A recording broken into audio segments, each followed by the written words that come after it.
It's time to roll, time to slay, time to loot. Grab your dice, ready up, let's go!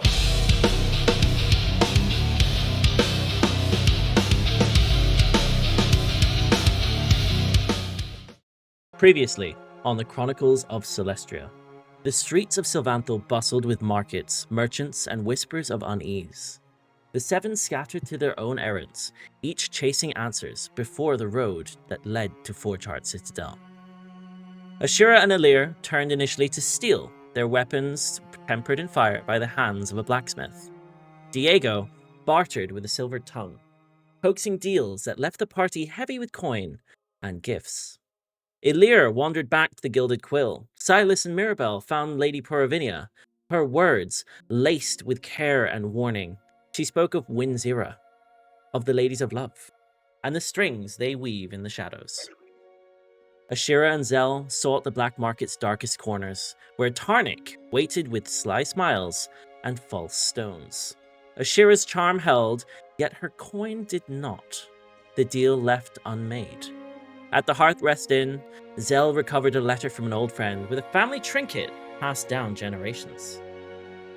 At the cathedral, Diego bent the knee to Luna's grace, while Judge knelt in farewell beside Lady Evangeline. But another voice came, not the Forge, not the light. Hareth. His words bit like iron, vengeance offered where faith had once failed. Moonlit remedies, the alchemists, yielded recipes, whilst the Moonspire archives held heavier truths still. Elirr, Diego, and Judge sought answers of Shroudhaven's tragedy, of the Keepers, of the Titans, and of spirit beasts cloaked in dream. Even there, the records buried, history half erased, as though some of the truths had been struck from memory itself. As they returned and joined the others at the tavern, it was Ashira and Zel who formed their own fake necklace. Meanwhile, the others all shared the information they learned at the library, and by nightfall, Captain Emberleaf, face tight with shame and urgency, bid them to meet them at dawn in the tavern. He would awake them and take them to the Waygate. The thieves had fled, and the path thought to be that of Forgeheart Citadel. The stone was gone. The chase was on. This is episode 17 of the Chronicles of Celestria. You all ended last session with the benefits of a long rest, and it's that morning that Captain Emberleaf is heard knocking on your door. You all arise. You step out of your room to see Captain Emberleaf, fully clad in his armor and his getup. His iron leaf brooch once again found on his, his emberleaf brooch once again found on his lapel. And he looks to you all and says, "Good morning, everyone. I trust that you slept well. In order to remain under the cover of night, I've decided to wake you all. If you don't mind, would you join me to the Elven Waygate within the Emerald Court? There you can each select your mounts that you wish to take with you, and be on your way to the Forgeheart Citadel. We have heard word from the birds along the road that they are already heading in that direction. I would usher you all to move there at the earliest convenience. Meanwhile, we have the gates barricaded to Terramora. We're scanning them all, just in case to be on the safe side, but we cannot enter Forgeheart Citadel. Is everybody ready to go?" Oui. Perfect. Well, perhaps you'd like to put some clothes on, Diego. Let's be on our way. As you guys sort of grab your belongings. Diego, you answered the door as you heard the knock and probably panicked, I'd imagine, first thing in the morning. Stark naked. Maybe not stark naked, but not ready to take on the day. I'll say that for the sake of brevity, you guys managed to get up out of bed. You put your clothes on. You grab all your stuff and make your way through Sylvanthal City. I will tell you now, it's early in the morning. It's actually just before 6. You guys have had just about 8 hours rest. And yeah, you leave the Hearthrest Inn in Heartwood here and make your way to the Emerald Court just over here, where Captain Emberleaf sort of ushers you through. And as you do so, you go through the gates, past the guards. There's still plenty of them, despite the time of day. Much of the streets are quiet. There's the occasional bird on the horizon as dawn is on the horizon itself. And it's then that you hear noises coming from what would be the stables. The palace looks shut off. All the lights, all the candle lights in the area, all the lanterns are dim. And yet there's one door open with light that sort of floods out towards you. And inside, you can see from a distance are a couple of sort of hay bales, some fence posts, and what looks to be some big, hairy animals. As you guys step closer, you're met with the front of the royal stable house within the Emerald Court, or the palace grounds. I will tell you now. Can I have a perception check from everybody, please? As you sort of step up to the front of the stables, it's very early still. Perfect. So we have an 18 from Mirabelle, a 6 from Ashira, 7 from Diego, 14 from Elirr, 21 from Judge, a 9 from Zell, and of course a 15 from Sylas. So those of you above a 10, which is everybody but Zell, Diego, and Ashira, you immediately notice there are 4 horses here. There is one that's got a sort of white coat. There's one with a black coat, one that's got a sort of dappled gray look to them, and one that's just a chestnut colored brown. Immediately, they're not particularly exciting, but what you spot, those of you who rolled above a 10, is that behind them is what appears to be a zebra, or a zebra-like creature, which I will take you there now. You spot this creature on the top right here, which you would not recognize. I'd say the only one with a 21 and an 18. You two realize that this is a beast that appears to have some sort of glimmer or magic essence to it. There's something about this creature, this seemingly stripy horse, that looks a little bit more ethereal. Beside them, you would all see there are 2 large birds, one of which is a gold and orange sort of coloring. They're all fitted with saddles. It looks a little bit more curious, maybe proud as it looks towards you. And there's a brown one in the back who looks a bit more stern and fierce, almost inquisitive of all these individuals walking up towards the stables. Next to them, you see 2 of these stags that you can see pictured on the bottom left here, which I would say that with an 18 Mirabelle, given your time within the library, you would know that this is a Twilight Stag.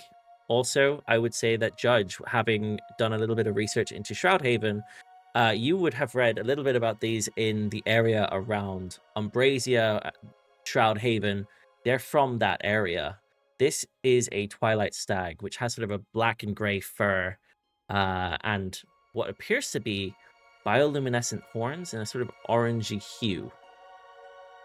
In addition, one thing that really stands out to all of you is there appears to be a giant Paramoran goat. This is very similar to what Flanagan had, but it's much larger. It's actually the biggest animal in here. And it appears to have a saddle fitted to it with what looks to be almost like a water tankard position at the back as well. Yeah, as you guys sort of step in, you're met with what appears to be a gentleman, a little halfling gentleman, who sort of says to you all, "Ah, how's it going? Welcome, welcome. You must be the intrepid adventurers. Would you care to investigate the animals? Is there anything that I could do to help you? You have free use of any of them. They're all fitted with saddles and ready for the day. Which ones will you be taking? As I know that His Majesty doesn't want to let all of them go if possible. Ooh, they look marvelous. Sylas is all instantly attracted to especially the tail of the zero-like creature. Because it's like sparkling stars, that kind of It looks stuff. as though the sparkles are almost moving through it. Yeah. Ooh, if anyone wants to ride them, that one would mean that would be wonderful. I mean, sure, I will take whatever. I'm not much of an equestrian type anyway. Ah, perfect. So that's perfect, actually. If you do double up, some of these creatures, actually most of them, they can carry two of you. Maybe not yourself, sir, as he looks to judge. It might be a bit heavier, or maybe you just take to one of them. But this here is Starstride. She's a Zebrastral. She's beautiful. She's as you can see, her stripes, they sort of go round her, and they faint a little bit. They shimmer a little bit faintly underneath the starlight. They seem to capture it. You can see it's in her mane and her tail.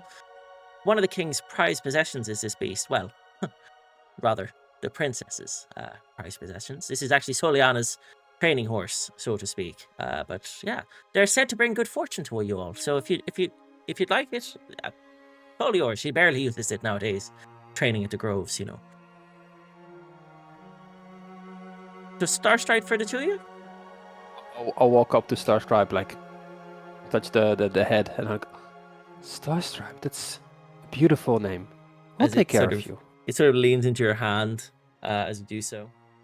But yeah, perfect. The rest of you, does anyone say anything else? Are you looking at any of the other animals? What are you doing? Diego. Oh, go ahead. Well, sure, I was just going to say, is there anyone who doesn't know how to ride a mount? Because I have a little bit of experience. I have not. I haven't read anything before, but it'll be fine, surely. How hard can it be? Look at this one. It's so derpy. And I'm looking at the golden bird-like creature. Yeah, I'd imagine as you look at it, it's looking back at you, and its eyes are following yours, looking around the place. Well, if you're interested in taking one of those Aerostrix there, you could take him. That's so you got Solstice, he's the golden one, obviously, and Bronzewing is the other one.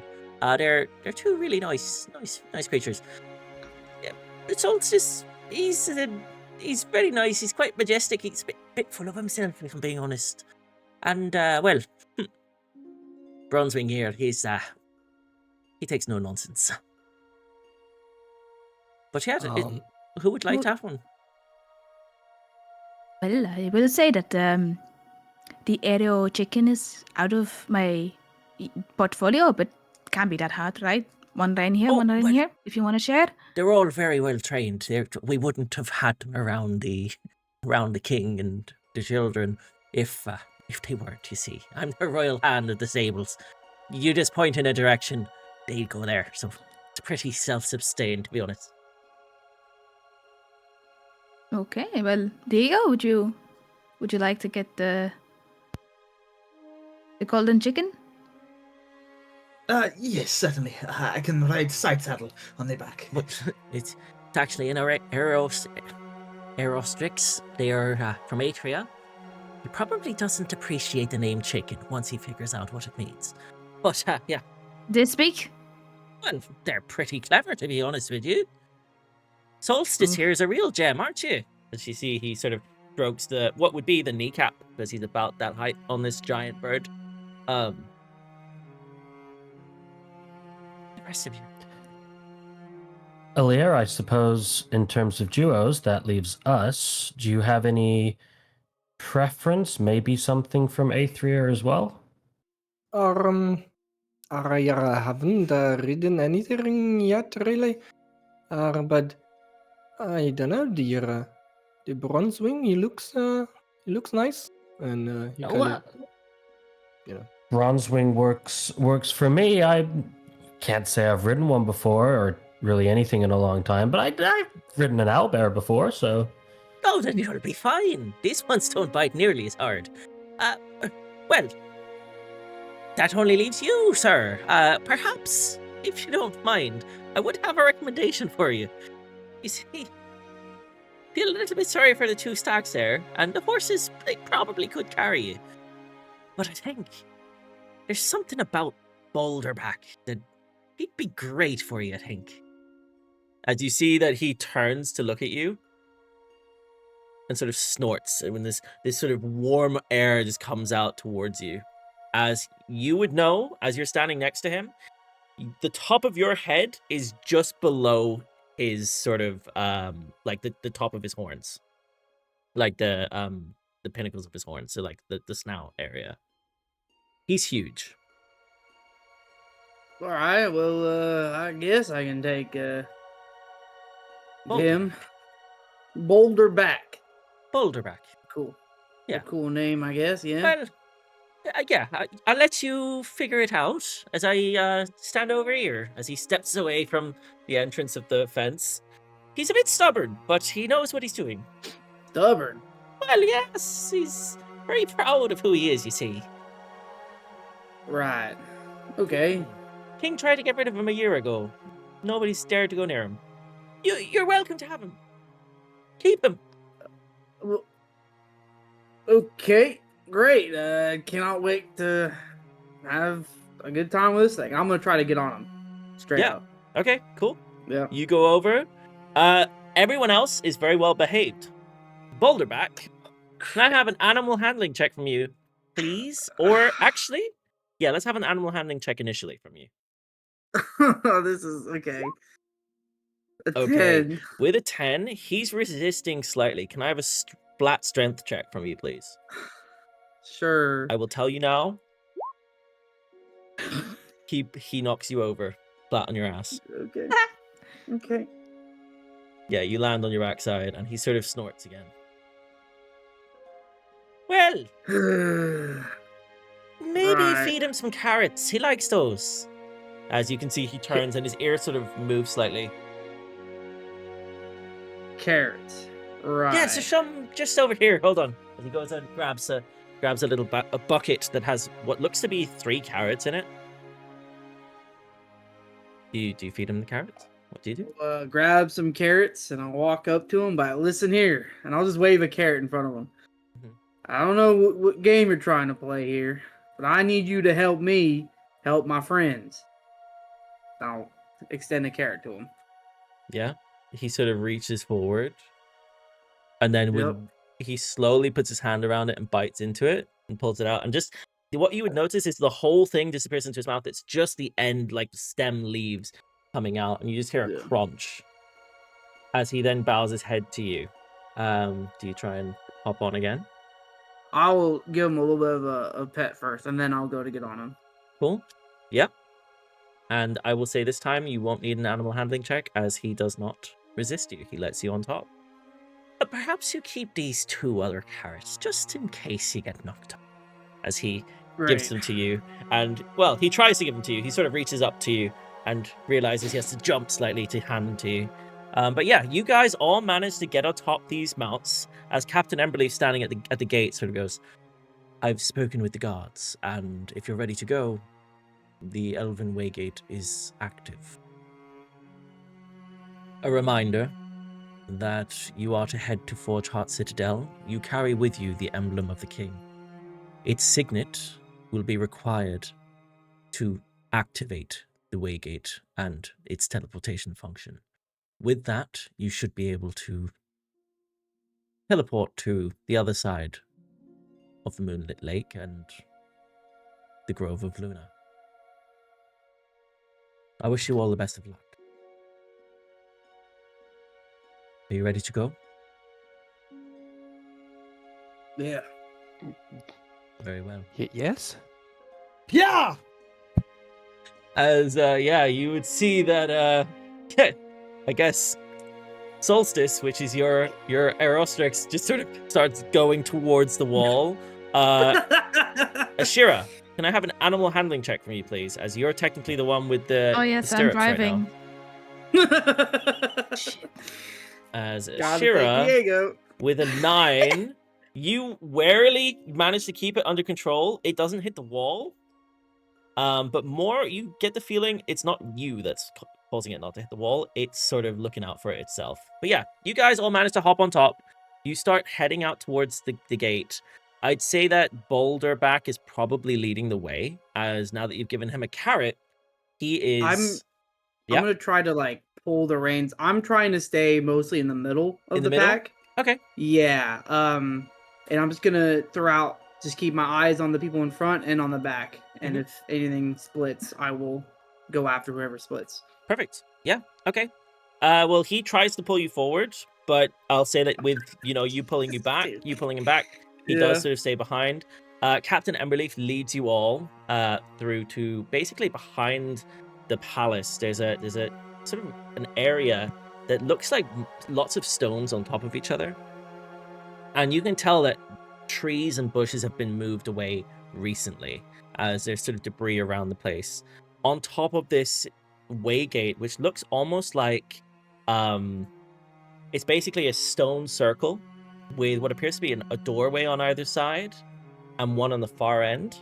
And in the middle, there's a bunch of different runes carved into what appears to be a marble-like stone. I would say that those of you who speak Elvish, you would be able to see that this is Elvish runes and a mixture of other unknown runes that have sort of pulled together here. But as you guys stand upon the Waygate in the center of the platform, you all feel, bear with me, you can all feel the air around you is quite cool. It's an early morning, and as you step upon it, just trying to get this map together, bear with me one sec. As you step upon it, Diego, as you are the one who carries the signet ring, you see that in the center of the stone, there appears to be a sort of pillar that comes up to about eye height on you, just below you on top of this Aerostrix, that has what looks to be a little mark that would fit the signet ring. Do you put the ring, you put the finger in, or what? How do you do this? It looks as though it's supposed to be there. As Captain Emberleaf gestures towards it, you'll need the king's seal. Do I have to dismount to put the seal to the thing? No, but it is important that all of you remain within the circle. You will be teleported immediately. Light will come from all angles. I've heard it does not hurt, but we haven't used this in quite some time. Also, if the only person that can use this is the king, and you have heard it has not hurt, that doesn't sound like a very practical use for it. But here, Ashira, can you guide us over a little? I'm too far away, I can't reach. Can I try? Yeah, the Aerostrix, after you've been on it for about 2 or 3 minutes now, you've got a bit more of the feel for it. I'd say that you guys you're realizing that now that you're on top, and they sort of have a sense of duty, being this noble steeds of the royal house of Sylvanthal, they are a bit more subjective to what you say. They do listen to what you're trying to do, and you do feel that when you pull to the left, they do turn to the left, and so on.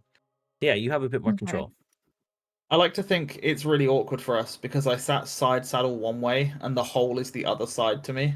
So I like swing my leg over the back, so I'm now facing backwards from the thing, so I can lean over. And then as I lean over and press it, whatever happens. As you place the seal on top of this, you notice that these archways on either side of you light up. You would all see this. And as you turn around, you see Captain Emberleaf, and he says, "Best of luck." And in a moment, you're all transported to the other side of the Grove of Luna. Here before you, the ground is damp. The smell of petrichor from the ground, the wet earth, is present around you. You see the thick forest with trees and overgrowth on all the stones. The runes that you saw on the portal, our elven archway before the Waygate, they're the same ones here, but they are brimming with light as the 4 different archways around you are also gleaming. You can see through the forest as with a blinding light, it begins to sort of fade, and you see that you find yourself all on the platform, standing there amongst the others. I will say that I'll put you in your groups. But for sake of brevity, we had, was it Elirr and Zell and Mirabelle and... there we go. You guys arrive here. It's very early. You can no longer see the horizon as there's tree line covering it. You notice that the stars above you and the wind is far cooler here. The hustle and bustle of the palace ground that you were just on has disappeared. And as the Waygate's light fades, it leaves you on what looks like almost like a starlit road below you, so south of you here, as you look at the map. What you can see, can I have a perception check, please, from Mirabelle and Sylas, as you're on that side? So 6 from Sylas and A 6. 18 from Mirabelle. Mirabelle, you can see the top of the giant Grove of Luna tree, Selunastra? Yeah, that's the one. The Grove of Luna is up to your right, to your left rather, which means as we look at it, you guys are currently, Mirabelle, you would know that you are about here. So, what do you guys do? As you're now on your way to Forgeheart Citadel, you would know, Mirabelle, you would know, as you're the only one who's seen this at this stage, you would know that you're about a day, maybe just less than a day by cart. It's possible, having taken the mounts, you could be faster. We are close. Less than a day, maybe. Teleporting was very... well, wow. I'm impressed. Ashira, can you help me turn around? I'm facing the wrong way. What are you doing? As she like turns around. What are you I'm doing? stuck. I side saddled the other way, so I put my leg over the back of it to touch the thing, and now I'm facing with my face towards its arse end. Why are you riding a side saddle anyway? And then I use your shoulders, and I like sort of like swing back over and then sit normally. Okay, I'm ready. Kicked in the head. And I just point that way, and I'm probably pointing the complete wrong direction. Diego, are you sure? It could be the other way. That is what I meant. How about that way. Sylas and Mirabelle? Since, well, Mirabelle, you know where we are, and Sylas, you're good with nature and stuff. How about you two take the lead, and the man who's all this, that, and the other way, he was in the middle with me. And then Zell, if you can take the rear, that'd probably be helpful. Sure. Is everyone all right? No weird Elirr's- feelings after teleportation? I feel fine, but Elirr's riding. It's Elirr's Alright. in charge of the. Yeah, Elirr and Zell keep in the back. Diego and Ashira will be next to me in the middle, and Sylas and Mirabelle, how about you guys take lead? Sure. Yeah, sure. I can see the stars, right? Like they're out. You can. It's still early enough that the stars are out.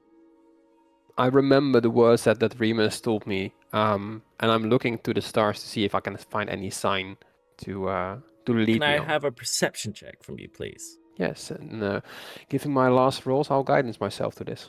Nice. Very nice. So 25. it's all 25. Already included the D4, so 19 plus 2 and the rest. Very nice. Very nice. Cool. With that, then, with a 25, there are stars in the sky. There's a couple really bright ones. One of which appears to be over the top of a mountain in the distance. And I will tell you now that that mountain is in the direction of Forgeheart Citadel. And it sort of flickers slightly, but it's very bright. You would probably have seen this before. Usually you're watching the stars more late at night rather than early morning. And it's usually on the other side of the sky, but tonight, or this morning, it's above the mountaintop. Strange. That one should... interesting. That way, guys, if you're ready. Let's get to it. Sure. I start playing a jaunty tune along the way, as I would like to give heroic inspiration to two other people, please. Because I would have done it in the morning, but Yep. we got rushed through, Yep. so I'll do it now. I'll allow it as you're there on can the I just back of the confirm- bird. Is Elirr driving and Sylas is driving? I'm driving. Then I will give one to Elirr and I'll give one to Sylas, just in case any hard checks come up, because they have 2 people on each one, and I'm with Ashira, so I can help if need be. Okay. Cool. So you guys all start making your way. Diego plays his song in the morning and gives out his inspirations to himself, Elirr, and Sylas. As you guys start making your way, and you would notice that you're going quite fast. Judge. About 4 or 5 hours pass. You guys are on the road this whole time, and you start to feel your ram is pulling quite heavily. Can I have a strength check from you, please? As you try to hold position in the center. With a 12, unfortunately, the rest of you would see that Judge on this ram race to the front of the pack. And he sort of snorts and tries to shake you a little bit. Can I have another strength check from you, please? Where are you going, George? With a 6, Can I- Judge can I- falls oh, just off bef- his ram. And what you notice, almost like a dog would, it kicks its feet up in the air as he's fallen off, almost like kicking the dirt onto you, and snorts at you. What do you do? Let's pull out another carrot. I'm like, Its tuft of hair on its tail basically begins to wag slightly as it looks to you. Its eyes open wide, and it looks to you and moves here, closer. take it. As you feed it, it licks your hand, and he sort of brushes into you a little bit. Do you try to hop on again? Yeah. He lets you on. Yeah, he's very happy to have you on board. The rest of you, I imagine you all come to a stop with this. Judge, can I have a flat D20 roll from you, please? Sorry, Cel. I was gonna try and give inspiration before he did the thing, but I couldn't unmute myself in time. If I see kind of going forward any chance of it looking like he's gonna get knocked off or something, could you just give me the heads Bardic up and inspiration. I'll check and yeah. Cool. Yeah. With a 15. Good roll. Very good roll. Yeah. 15 was actually the best outcome for you guys, so well done. With a 15, you guys come up to a clearing, and it's clear. You can see the road ahead of you for a little while, and it looks like it sort of dips before you head up to the valley. Ahead of you, you can see the foot of the mountain. As you guys arrive about here, Do I And you take can- any damage, by the way, from being just you chucked don't off take any this thing? damage. You don't No? take any damage. No. Okay. That's great. It was just a contested strength check, but you're all good. You sort of get a bit dusty, maybe a bit dirtied as he kicked up the dirt at you and you landed on your back. You can see the ground is sort of dips slightly into a valley before it reaches the base of what looks like a hill that curves around. There doesn't appear to be anything down there, and you guys can see ahead of you. There's nothing behind you. The road is quiet. What do you do? Do you guys head down the valley towards Forgeheart Citadel? As I'd say that as you reach here, you all see that sort of waystone that you saw before with the anvil on the top. Anyone and everyone good? Yeah? Judge, no dents, no anything? No, I'm just ready to get this thing away from me. It's a feisty one. Maybe I can talk some sense to it later. Maybe. let's keep going. If no one is like doing anything else. Yeah, we got there, I think. No. Maybe Yeah. maybe just one small thing. Should we be looking out for crows? Maybe? Why? Well, you know, we were sort of told, like, shit happened and then we saw a crow in the sky. We know he's the crow. Does that not make Who any... who saw a crow in the sky? Did we not see a crow? I've never I seen a s- crow yet. I swear someone Zell told us did, they but saw he a didn't crow. tell anyone. Yeah, we've never Ah. been told. I also did, but didn't tell anyone. Oh, great. You know what? Maybe we shouldn't look for crows because... What do you mean crows? Diego, You know what? Don't Don't worry about get it. some, to Diego. get I'm not some looking. use out of No, this. I to look get at the some ground. use out of this. atop the stone with the anvil marking on it that points I'm towards the looking mountain I don't see stands it. a crow. I do not Oh. see it. Zell- Can I throw my throwing hammers at it? You can. You'll Jesus. have to go pick it up, but sure. Do you Yeah, I'll throw throw your a hammer at it? Yeah, Cool. I'm gonna throw a throwing hammer. He said, "Be watch out for crows." Cool. Can you roll to hit, please? A 17. Hits. Can you roll damage, Yeah. please? Uh-huh. You just hear How many hit points does a crow? Oh, 5. as the damage. crow basically explodes into feathers and falls down to the ground as you all just see this dead bird on the ground. Jeez. Was that Oh, really well, necessary? I will tell you now. Zell- okay. I will tell you now. Sorry to interrupt, but I will tell you now. Bronzewing and Solstice turn to look at Judge, their eyes fixed on him. Same. What? We were told to worry about the crow. I was getting seal Yeah, crow. I was worry, getting- not kill them. Well, I mean, but if they're watching us through the crow, I'm gonna take out the thing that's watching us. I don't want them watching what we're. We don't know that. If he is called the crow, though, we would assume that he has some sort of bird-like friends, no? And then I look at Solstice and like narrow my eyes. Are you gonna Solstice- attack all birds now? Solstice No. and Bronzewing are looking at Judge, and then at the dead bird, and then back at Judge, and then at the dead bird, Does, and then at Judge. does Boulder Pack look really impressed with it though? Does he look like, oh, this guy's means some business. Boulderback is very, very, very focused on what you're doing. Like he's Oh. focused on the road. Wherever you lead him, he looks like he's dutiful and purposeful right now. Oh, I'll just kind of lead him to where I threw my hammer so I can pick it up real quick. Yeah, he leads you Yeah. over there, and you sort of hop off, grab your hammer, Grab pick it. it up. Yeah, hop and back I'll just on. give him another carrot as a Cool. thanks. Yeah. And I'll hop back on. Can I have a wisdom check? Wisdom save, please, from Zell. Yes, you can. If it's about what I think it is, I was gonna kind of do something to do with that. That's a 7. You don't notice anything, but something's happened. But You're just one thing I will say that I was going to say was Zell says in his head to Seraphine, was that crow one of yours, or was it one of Talon's? In Zell's accent, I didn't do it there, but in his head, so maybe it was a British accent in his head. For a moment, it's silence, and then you hear, "That's not my crow singing." All right, well, shall we keep making our way to Forgeheart? Elirr would reach forward to Bronzewing and be like, it's alright, he's not gonna hurt you. Don't worry.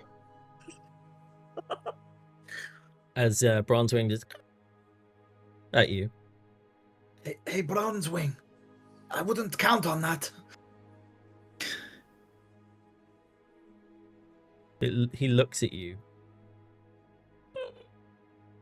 and then it looks back at the road. Solstice looks back at you, its head almost turning the whole way around, looking at you, Diego. As you're sitting on the back of it, What? but its head turns almost 180 degrees to look back at you. Yes? Okay. Then he turns Why are back we and looks at the threatening road. our mounts?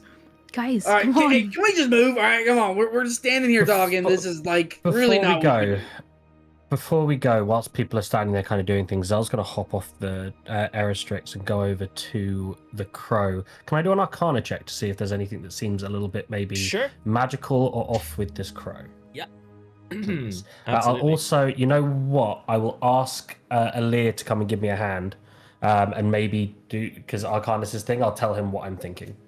I think maybe Elirr will have. I guess I. And there's definitely something with this because now Paddy is wincing, because he's wincing that Elirr has a better roll, and I'm onto something here. Can he get advantage because I'm assisting? He does. Who's doing the check? Is it Elirr? I'm gonna get off the Aerostrix and kind of lead it by the.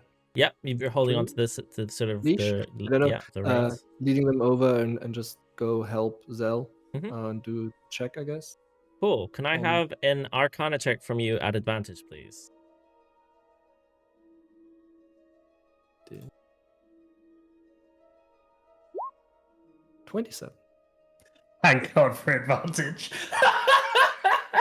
With the 27, there appears to be a celestial essence or celestial magic here. Something radiant, but also something twisted. You're not sure what. You can't quite place what kind of magic this is, but it does have a sort of celestial feel to it. Which is you would know is not normal for crows to have. Yeah, he's gonna share that. There's something off about this. There's definitely some magical energy, but I can't quite place it. It feels unnatural. Does it, with me kind of standing next to him and kind of getting this idea of it, how close does it feel to kind of Seraphine's energy? Was the goddess of deceit With just a lying 27? With a 27, the thing is, it's Elir's roll. So I will happily roll. Do you want me to do? I could do Arcana or I could do Religion. I can roll anything you want. It would be either religion or investigation, because it would be the description that is given to you by Elirr. They're both the same roll for me, so Cool. I will go. Can I assist them? Can Elirr assist? Sure. I'll allow it. I'll go investigation. That's a 23. 23? Yeah, this is very familiar to the energy that you felt from Seraphine's presence. I will say in my head, Seraphine, you're lying to me. That's not my crow. Did the crow get his powers from you? Is that why he's able to use crows like this?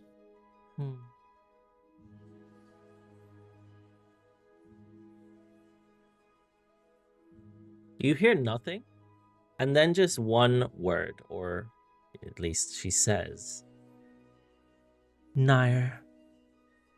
That's it. Zel says Naya. Out loud? So I hear that. Yeah. Can I roll history on that or something if I'm familiar with that? Yeah, is that a word any of us are familiar with? You know what? We can have a history check from... Let's have a history check for anybody who wants to roll, but it'd be at advantage for Diego and for Judge. I guess I wasn't gonna roll. Yeah, I'm just saying, if you were. Okay, cool. Got a 24. Judge, you get an advantage. Yeah, I got 21. Cool. Same. So, Zel, Judge, Ashira, everybody except for Sylas, who rolled an 11. Everyone else rolled very high, 19 or above. Nair the Crow is a spirit beast. The reason you would have advantage, Judge, is you did some research on spirit beasts. You knew what they were. I did, yeah. Elirr, you would know, having done some reading in the library as well. Nair is the spirit beast. Zel, technically, you haven't read anything specific about this creature, but you've heard the name. Do I know which god that spirit beast is to? Or Nair, the name Nair is to, with the 21?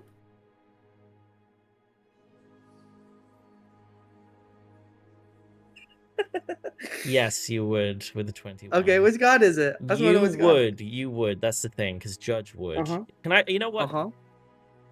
Just no one else would, but Judge, can I have a history check from you again, please? It's a different piece of information.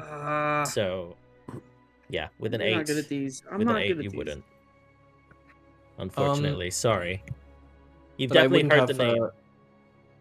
I wouldn't have read about it when I read about the Keepers of Balance. No. No. The only one who would have had a bit more of information is probably Diego, but he did not roll. So, we're gonna move past it. Elirr will say out loud that he knows that beast, like it's a spirit beast. It's a spirit beast, yeah. Did you just kill a spirit beast? Wait, somebody killed a spirit beast? Where? Well, if I did, someone's not going to be very happy with me now. Isn't that right? Anyway, No, we should that's keep true. moving. We should, Judge, I would not be happy about that, but... Okay. The tiny little crow is a spirit beast? Listen, we can worry about that later. Right now, whatever it was watching us, and maybe we shouldn't be letting things watch us too much. But I say we get out of here and get on going to Forgeheart, because standing out here in the middle of the road is probably not where we want to be after we've been attacked here on this road before, right? Yeah, but we can't let it be lying around here. So yes, I say we move, and I'll dismount real quick. Bury the crow with my hands. Are you sure burying it's the right idea? If it's a spirit beast, maybe it's not truly dead. Well, if it's not dead, it will crawl out again, right? It's an animal. But it's tiny. How is it a spirit beast? Guys, can we just not think about it? You killed an innocent beast, animal. Whoever said that thing was innocent. We do not know if it was innocent. We don't know if it was innocent. I haven't had a chance to talk to you guys since we met with Ashira's family. I did mention this to Ashira, but again, we haven't really spoken much. I am aware of what the being in the stone is. And it's Seraphine, the goddess of deceit. Who? One of her markers is a crow. And I just asked her if this was hers. And she said no. But I wasn't 100% sure if I believed her, so she continues to say it's not hers, even though the energy feels similar. But she said it was Nair. That's where the name came from. And to be fully transparent, she asked me to make a deal with her on the agreement that I did not tell you guys of her existence in the stone, and I refused it. I have a very small question about all of this. Yes. If the crow is a spirit beast of Seraphine, and she said it wasn't it, but then told you the name was Nair, would she not be lying about the name because she lied about it being hers? Or, I mean, we're not even certain if this is the spirit. She might have just said Nair as in, this isn't hers, because hers is actually a spirit beast. We don't know the context yet. And I honestly... Yeah. I think we're thinking too much right now. The only other possibility that I'll leave open to people before we move on is that she has obviously had some dealings with Talon before. It's how she was able to give me information on where they were. Perhaps this is something that she gifted to Talon. That's why this crow has this crow ability. I don't know, but just worth something keeping in mind if anyone notices anything down the line. All I know is she doesn't like Talon now. Okay, but did she tell you that she doesn't like Talon? Yeah, she told me that she doesn't like Talon. Which means she might like Talon because she's the goddess of deceit. She might. Everything could be lies, but we just gotta take the information where we can. It's a tricky one. Yes. Gotta sit to see. Can I just start going? I'm gonna just get the ram to start moving. You can. Boulder back in this period has been We're sort in of the middle of jostling to try nowhere and move. having a full blown conversation where we know there's been attacks at. Like Judge is like Um, we're this is like the worst place to have a There conversation. has been no attacks at this stone. Yes, Elirr. Anyway, as we turn to leave, can I pick up one feather of the crow? said If it you burst into managed to get feathers? in before Sylas buried it, which I'll let you guys Well- figure out between yourselves. Sylas, would you let Would him that- take a feather? No, that would be like highly inappropriate. In But Silas's But eyes. there was an explosion of feathers though. So- Wouldn't so if was an there's explosion one of feathers, this is fellas true. just drop- Yeah, if there are feathers around, that's fine by me, but I Okay. won't let him pluck a Yes. feather Like- from Like there. I didn't mean to pluck it from it. I meant Sure. the burst Okay. of feathers. I'll allow it. I'll allow it. You collect, I'll say 2 feathers from the ground that are intact. The rest of them are all shredded into pieces and have blood splashed on them because of the hammer that was thrown at the bird. Cool. Do you guys make your way as the sun is on the horizon now, and it's been coming up slowly the last few hours? It's early morning. What are you doing? We ride. Cool. Let's move. You guys continue on, and I'll say that a couple of hours pass as you guys continue riding on.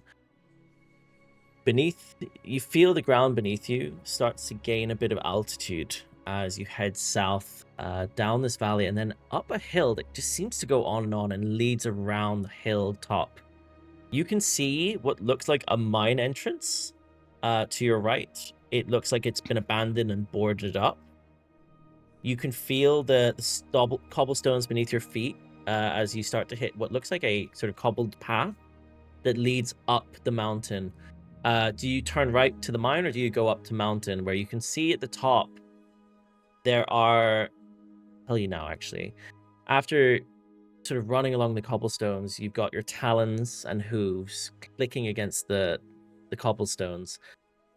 And you sort of crest to a ridge at the top where you see either a path that leads up the mountain or a mine that looks boarded up to the right. Below, there's a river that cuts almost like silver through the valley. And it sort of spills out from the mouth of what looks like a sealed stone gate up the mountain above. It's carved directly into the mountainside itself. And it looks like, as you're looking up, there appears to be gates scattered across the mountaintop above you, almost like on the edge of cliffs or something.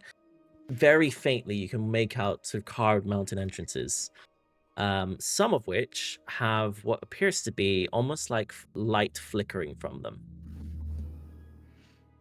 What do you guys do? Do you go up or down? Have I been through this before in my lifetime?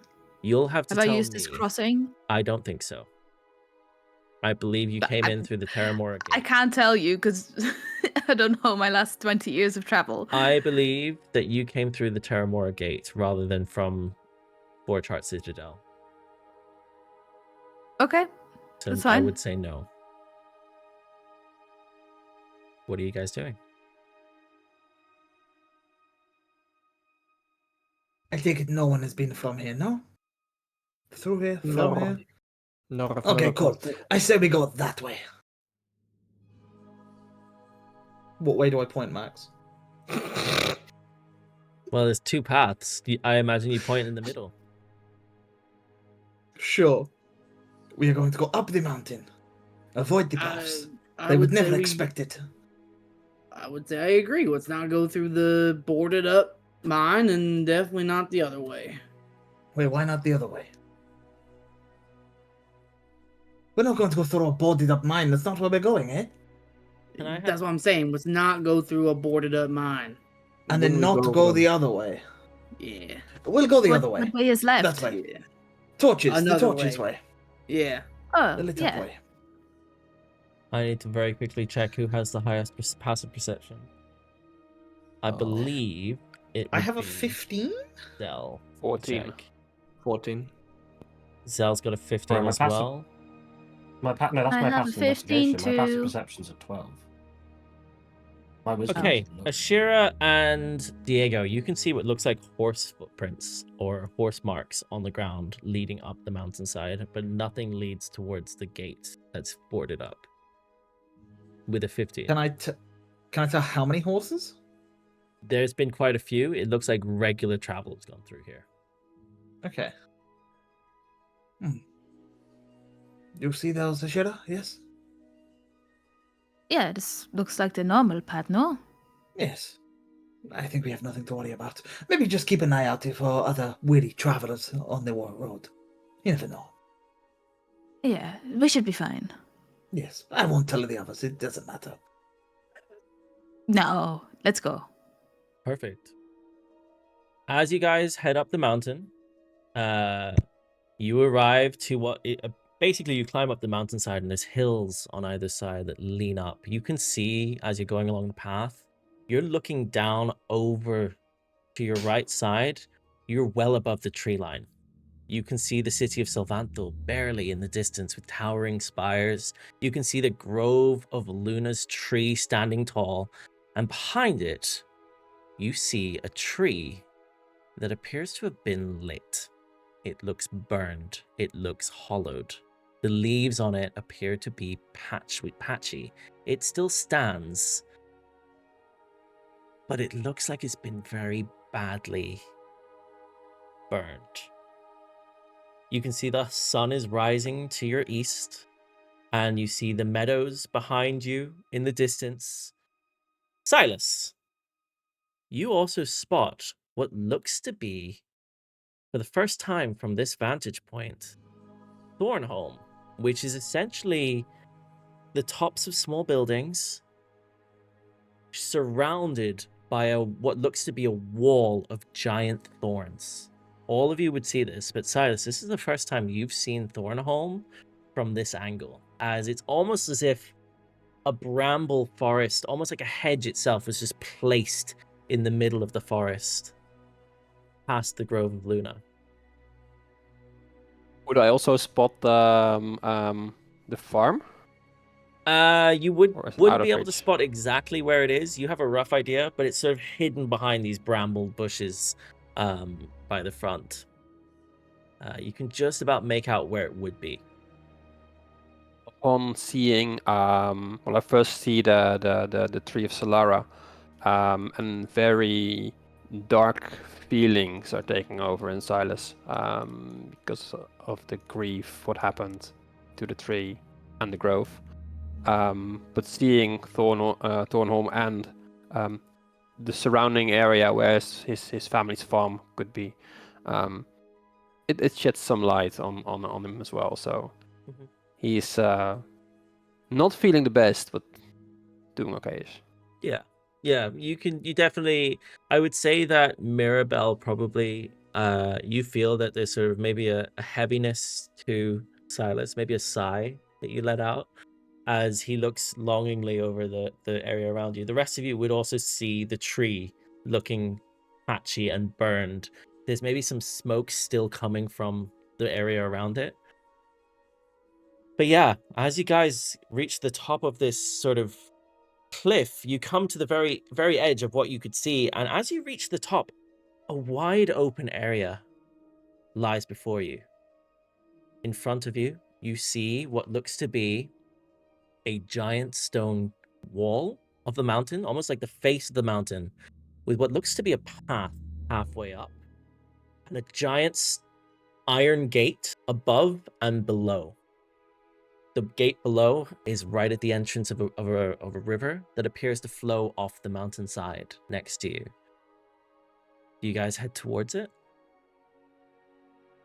Yeah? Perfect. It's still fairly dark. It's not quite bright. It's a gray sort of day. Well, But you that's fair, guys arrive at the entrance of Forgeheart Citadel. Before you, it's raining. You can see the light flooding out from the entrance ahead of you, and what appears to be two dwarven guards positioned on either side, watching out ahead of them, as well as two dwarven guards above, standing by the gates. I would tell you now, the light coming from inside, it's very similar to that of a forge.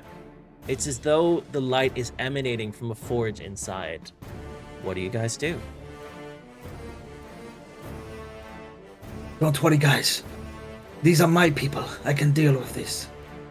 And I slide off of the arrow strix and I start walking towards the gate. Mhm. Hello there, people! It is I, Diego the Lucky. And I'll just start walking towards them. Wait, can you hear me over the rain? Maybe I can get a bit closer first. Who's that then? Diego! Diego! Diego? Do you know Diego? Step up to him. Right. He can't hear me. Come closer. And I just start walking up. Yeah, you head up over to them. Oh, hold. Greetings. So, stay where you are. Friends. Oh, I am unarmed, as you can see. All I have is a few belongings, like a tent, a pole, fishing line, a mandolin. I have no armor, as you can see, just a weary traveler. Would you mind if me and my accomplices came through this part? We have some trade to do here. It will be beneficial to the town, to the city, Trade. to this wondrous, grandiose place that you, my good friends, are protecting. And a fine job you are doing too, may I What? add. In this rain, you know, maybe you should pass me a bottle of wine. As I usher to the boat. Mira They look at has each other. one of her bottles of wine. Here, and I throw the bottle of wine to one of them. For when you're off duty, maybe not now, unless the boss isn't looking, eh? Now, would you mind? We could really do with getting out of this sudden rain burst. So you're traders, is that it? We are, among many things, but, God, I can't even think straight with this rain. Would you mind us just stepping inside? You don't have any business here, no? Did you not just hear everything I said on the way over? Again, the rain. Let me stand a bit closer.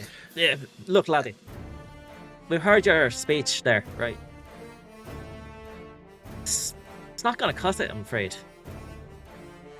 Why the devil not? Well, we're supposed to be watching for outsiders. Well, you found them, so let us in. Laddie, let them in.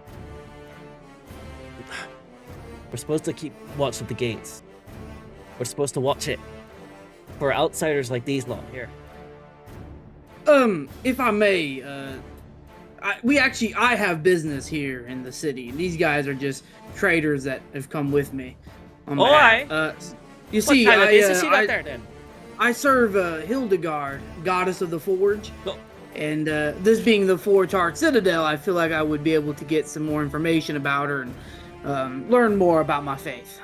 Are you headed to Ignisia then? We're passing through. I mean, we're coming through here, and I'm gonna stop to send some prayers to Hildegard, and then we'll make our way through. Right. Yes, like I said, we have lots of stuff to attend to, and this is one of our stopgaps. We're coming through, we're going to make some trade, do some business here in the city, and then we will move along eventually. Right. Well, suppose there's no harm in letting them through, right, Penny? Look, like, guys, you can go in if you want to, but... Do you have a closed, borders policy currently? What is no, going on? well, where have you come from? We're watching out for Sylvanthal. people. You come from Sylvanthal City. Yes. On what business? Why would you come here? I No, flashed no, the thing that we listen. got from the king. You flashed the thing from the king? Yeah, we have Nothing in business. flashing. Is that the... Okay. Right. Well, I think I gotta let them through. Let us through, please. It's wet outside and we really want to get in. By all means. Right. Open the gates! As you see, the gates begin to open. As the Irish dwarf steps to the side, and the Scottish one, with the wine in hand, who called up to the, or the Scottish sounding one, who called up to the gates above, sort of steps aside. He sort of nods to you and lifts up the wine. Do you guys enter? Yes, thank you very much. Yeah. Enjoy the wine. Right. Well, be on your guard, yeah? Just try to stay out of trouble in there, alright? I slide him a gold. Or them, both of them. Ah, cheers, sir. Like- Nice. Try and keep it hush-hush. That we're here on King's orders. No, And I wink at that's- them. Merci. Naturally, of course, yeah. Don't worry about it. You just go right ahead, go on. As the two of them sort of gesture for you all to go in. Atop your mounts. As you lead on in. And you guys arrive at the base of Forgeheart Citadel. As you step in, Forgeheart Citadel. As I'm going to change the music, as this is quite loud. Yes. As you guys arrive So into intense. Forgeheart Citadel, let's go with, you know what? I think we go with this one. Cool. Forgeheart Citadel. Before you, as you step in, out of the rain, there's an immediate warmth. As you step in, there's something about this area. The Waygate's far behind you. The road is traveled, and yet it feels like you've just walked into a city where everything is normal. Before you, you see Forgeheart, though it's not bustling like Sylvanthal did. Its streets are a little bit quieter. Shadows pool around what appears to be sort of black stone arches. And you can see there's a building and every other crevice that's been sort of almost carved out of the stone itself. You can see a path that leads to your left. What's immediately obvious to you is there's different levels of stone in here. Ahead of you, you see there's a sort of main area above that has... You can see there's taller buildings up this sort of cliff here that you guys would see. And there appears to be a tall statue with water flowing from it coming from the center. You can make that out from here. There's a large building next to a waterfall, which I would say all of you have the impression of being either the main hall or possibly palace of this area. And the other glaringly obvious thing as you step in is there's a very well-lit red amber gate to the left-hand side, which has two very black stone dwarf statues on either side. What do you guys do? Well, I guess we are in, if, well, it's fine. We are looking for... who we are looking for. Where do we suggest we start first? How about an inn? We know where we can, dry up a bit and have a drink, breakfast, come up with a plan? Sure, that's what, yeah, we can do. I don't think we should be telling people that we're on here on behalf of the king. I think maybe we should keep that as quiet as possible, just going forward. Honestly, Diego, do you honestly think that they would have let us in otherwise? We could have been standing there still. They are I feel like we were pretty close. We paid them to keep quiet. I think we shouldn't put a target on us like that, letting people know that we're here on behalf of the king. Because who knows if Talon's even... Talon could be a part of their own guards. And now they just got a huge red flag of knowing that we just entered the city. We gotta be careful. My biggest concern is that we know that Talon has been operating within this city for some time, so who knows who's on their paycheck, you know? We need to be careful.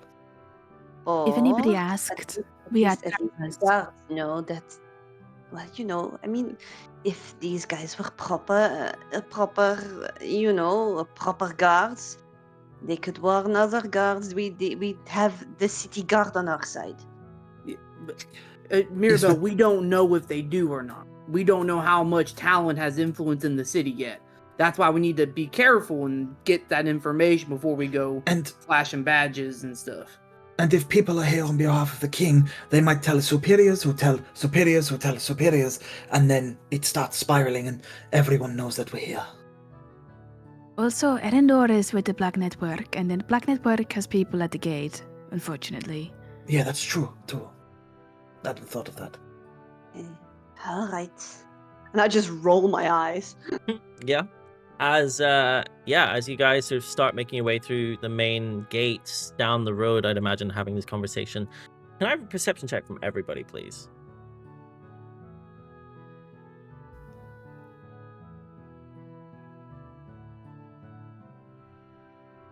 Okay. Not the best set of rolls, as I think Sylas had a 15. Diego with a 12, Judge with a 12, 10 from Elirr, an 8 from Zell, and a 4 from Mirabelle. Ashira, you're the only one who notices this. With a DC of 18, there's a serious lack of guards. There is, however, what appears to be a body of a dwarf at the end of the road, tucked behind what looks to be a little bit of stone. What do you do? Like a body, like a corpse type of body. Do you When you say that, Do you inspect it? Do you go closer? guys, do you see that on the road there? Is that guy dead? Wait, As she points to the body. You would all see there's basically feet just dangling out from underneath behind this rock. Worth a check. What if... And Zell lowers his voice here. What if Talon have already taken over all the guards in the city? I'm sure he's probably just homeless and, had too many to drink. Worth a check. Well, let's pass by then, huh? Mm-hmm. We'll start passing by. Yeah. Ashira, I'll say that you're the one who gets closest, as you were the one who spotted the body. As you look at it, this is a corpse. A dwarven guard lies lifeless. His throat slit along the side of the pathway. Okay, quick investigation. How fresh is this body? Yeah, Is the blood still wet? Investigation check, go for it. Do you need any help? Maybe not. With a s- Already checking his With a pulse. 17, it's a fresh wound. The blood is still pouring out of his neck. This is fresh, like the last couple of minutes, and she starts looking around. Oh, sure, and us Immediate. investigating a murder case is not gonna warn people of our presence. Should we not leave? Well, if it's Zell- related to Talon, It's good to know it was fresh at least. But I do think Well- we should move from it quick. Someone tried hiding it? It looks as though it's Don't- been tried to be hidden away from the main road. I'm Don't mind gonna. me, but I'm Go. going to keep my distance from you guys for a little bit. And Zell will back off into a shadowy corner. I'm going to disguise self. Wait, Okay. we're all still mounted, right? All of us are still mounted on. You would all still be mounted, but Zell, I imagine you've hopped off to investigate the bodies. yeah. Yeah. Okay, but Zell, who are you disguising yourself as? Anyone in I'm going to particular? disguise myself as a... I'm going to disguise myself as a dwarven guard. Okay. Cool. Yeah, you disguise yourself as one of the dwarven guards. You guys see a dwarven guard come out of the shadows, I guess, or are you staying in the shadows until they move? I'll lead up ahead. Who the fuck are you? As you see who looks like the Scottish dwarf from outside the front gate, standing out from this shadow. Actually, no, I'm looking like this guard that's just been... Oh, okay, cool. Yeah. Yeah. But you, Guys, his twin brother is right there. It's We me. are innocent. We have Diego. nothing to It's, do with this. Guys, come on. I'm... Oh, it's you! It's me. Kenneth! Oh, shh. Okay. Zell Let's move. just leads, goes ahead of the group and leaves you guys to it. But he's going to be walking maybe 100, 200 can meters you ahead tell of me guys. exactly where you're standing in this? Can you point it to me just on the map? Can you point where we are So now? you guys would have seen the body here on the left hand side. Cool. Okay. Zell will walk into the city then, so he will go this way. Cool. Can I have a perception check from you, please? Give it a damn good go. Let's also keep an eye out for the stables to put these beasts in. That's a 20. Wow. Okay. Zell, you see a dead dwarf body, a city guard on the ground at your feet. And to your left, there appears to be another next to the bridge, this time not as well hidden. Do I see any? That's the only way to do this. It's the only thing that a dwarf would do. Do I see any kind of alarm bells in the area? Doesn't appear to be. At This the city moment, doesn't have alarm it's bells. very quiet. There's no alarms going off. What you can tell. Oh no, from no. the- I meant, is there an Oh, alarm bell that a guard could shake to alert? Can I have a perception check from you, please? Yep. Gonna go badly because I have bad perception. Oh, that's a 19 actually. With the 19, there's one at the bridge. It's about 200, Oh. 200 feet from you. Guys, Zell's gonna ring. Zell's gonna go and ring it. Cool. We'll come back. Where are to you in a going? second. As you guys see that he begins, this Zell in dwarf get up is next to this body. You see him kneel down for a second, look to his left, and begin sprinting around the corner. What are the rest of you doing? Can I look around for any other bodies? Because we've only seen the first one and he hasn't Sure, told us about if the you're others. actively looking for it, can I have Now I will. a perception check at advantage, please? Because he's just run off without saying anything and we're all there on the back of mounts like, Mhm. what's going on? Cool. 23? Yeah, you see the body that Zell was kneeling at, as well as one behind you at the pillar over here that you didn't notice when you walked past. Okay, there are multiple bodies. Are there any to my right, like down this big straight Doesn't here? appear to be anything. You're looking. So you're standing here, are you? As Yeah, you like look on the down to your corner. right, there doesn't appear to be anybody. There is what looks to be a guard standing in the distance, maybe like here, looking the other way. Okay, Guys, and then oh. go on. Should we go back to the guards at the front? I mean, they're the only one who can vouch that we're innocent. Oh, listen, we don't know what is going on here. I'm confused. What was going on? Okay, listen, I agree. We shouldn't be near this body. I think we should try to get away from this area and try to get an idea of what's going on. But everyone keeps running off. We don't know where Zell went now, and now Well, everyone's should we- just going nuts around here. 2 seconds. There are no bodies in that direction. Appears to be bodies in that one. I say we chase after the body trail.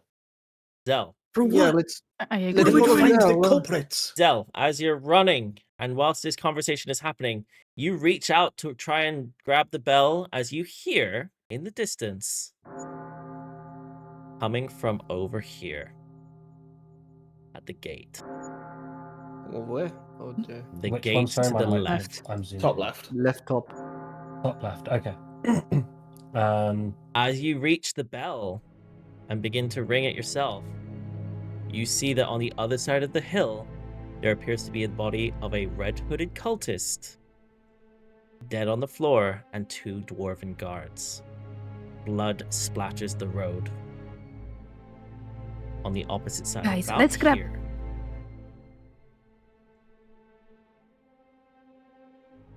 Let's grab Zell and let's get going, okay? Yes, follow the bodies. We need to stop this. I Starts turn around. Do right- I see that the others are kind of following now? Are you guys all heading out together on the mounts? Yeah, let's go. Yeah. Let's. Mhm. You can still hear them in the distance. I won't keep playing the sound, but you can still hear those city bells coming from up here. As you reach, as Zell hops on the back of Bronzewing, as all of you are together going around the corners, you see what looks like bodies, a trail of them, bandits, red hoods,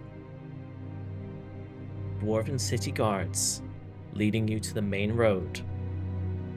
As you turn here, you see what looks like a path leading towards the gate. To your right, there appears to be 3 or 4 dwarven city guards posting up and closing the bridge over here. It looks as though the bridges are being sealed from the inside, maybe to protect the keep. Ahead of you, you spot bodies. Where do you go? Do you go left towards the gates? Or do you go right Where are the towards the bodies? door? Us? The gates are to your left towards the bodies are to your left towards the lava gate. Go that Is way. there any signage saying that the left is towards Ignisia? There Or, is a like, sign. what's going- There is a sign that says the Ignisian Gate to your left, Okay. and a sign that says the Palace to your right. My immediate concern is you would send the grunts to cause a distraction, and then you would strike where you think is most vital with your strongest people. But where are they striking? We have no idea what they're trying to strike at right now. Think of Well, what they have done in Verantara. They have attacked all of the groves and then attacked the keep for the thing that they needed. where would the dwarves keep their treasure? That's probably where they're going again, isn't it? Silas, If they have one, yes. as you're amongst the others, you're inside the mountain at the moment. But above the gate to the left, it's almost as if a star is placed just above it, on the ceiling, on the stone. Maybe it's a reflection of the stone. Maybe it's a twinkle of something in the rock. But you can't help but feel maybe this is a calling. You're not sure. Guys, we should head to the gateway. It sounds silly, but you have to trust me on this. It feels like some sort of starry omen that Remus told me about earlier. We should follow it. It is where the body trail is. Let's just go. We'll figure it Sure. out on the way. Alright. Full Be on speed. your guard. As you Avengers guys, as you guys run down here, Ashira, can I have a perception check with advantage, please? Yeah. 24. Just as well it was at advantage because it was 6 and a 24. Yeah. Ashira, from the corner of your eye, as you reach this corner, you can see, I will tell you now, this is basically cobbled stones with what looks like dead miners, like laborers who've got mining picks here at their they're all covered in soot and dirt. Some of them have got like torches fixed to their helmets. You can see from the corner of your eye movement, cloaked figures slipping through a side passage at the gate. The bells ring and come to a slow as at the top of the bell you see a dwarf with an arrow in his chest laying flat. Ashira, you see cloaked figures slipping through this side passage, half hidden behind what appears to be the collapsing scaffolding behind them. And among them, Mhm. a half-elf with white hair. His profile, sharp, unmistakable. He glances back only once. His eyes catch the torchlight, and you see a smirk. For a moment, a flicker of recognition before the hoods vanish into the tunnel ahead of them, leading down towards Ignisia. Do you tail them? What do you guys do? Guys, that gate over there. That was Erendor. We should go. Oh, let's go. Yeah. I just started kicking the bird. Go. Yeah. Then we go. We go to bite. Yeah, you guys arrive at the gate Mirabelle. and the Who is this man? scaffolding. You arrive at the gate and the scaffolding here on the top left, and I will tell you now, as you do, it's sort of like the scaffolding's blocking the gate. There might be enough space for you to get through, but maybe not the mounts that you're on at the moment. What do you do? I jump off and get on through. You guys follow Judge? Okay. Yeah. I imagine you drop them all. You all hop off. Yeah. You drop the animals just at the gates here, and you sort of see that they sort of almost in unison move to the right-hand side of the gate, away from the heat emanating from this tunnel. And as you tail them down the tunnel, the heat rises. Their shadowed forms disappear into the light below, And after some time passes, as you feel yourself almost walking at a 70 or 80 degree angle down this slope, the tunnel breathes heat as you all emerge from the darkness. You all emerge at the edge of the tunnel. No. The rocky stairway behind you turns to bricks and stone. You see a river before you that appears to bubble, but it's so humid here. It's so hot. The air is thick. The air feels hot. Mirabelle, you feel at home here. The rest of you, this is overwhelmingly hot. Diego, before you even left that cavern, a sweat left your brow. The rest My of you, tunic's already off. the rest of you feel it all around you. The heat sweltering around you. Fires across the bridge next to you. You see a carriage broken. You see blood on the floor. You see a body or two leaning against the carriages. Above you, you see crows. 2 or 3 spread around. And before you, a couple of red-hooded bandits and red-hooded cultists with their dogs. Before we roll initiative, I think that's a perfect place for us to take a quick break. So we will be right back. And we're back. So, can I please kindly ask all of you to roll for me, please? Initiative.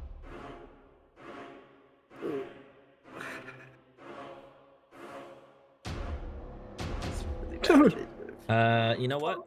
I've had 2 nat 1s today. You know what? For some reason, there's still turns, so I'm going to clear it. I'm going to add them all. So can everybody roll initiative for me again?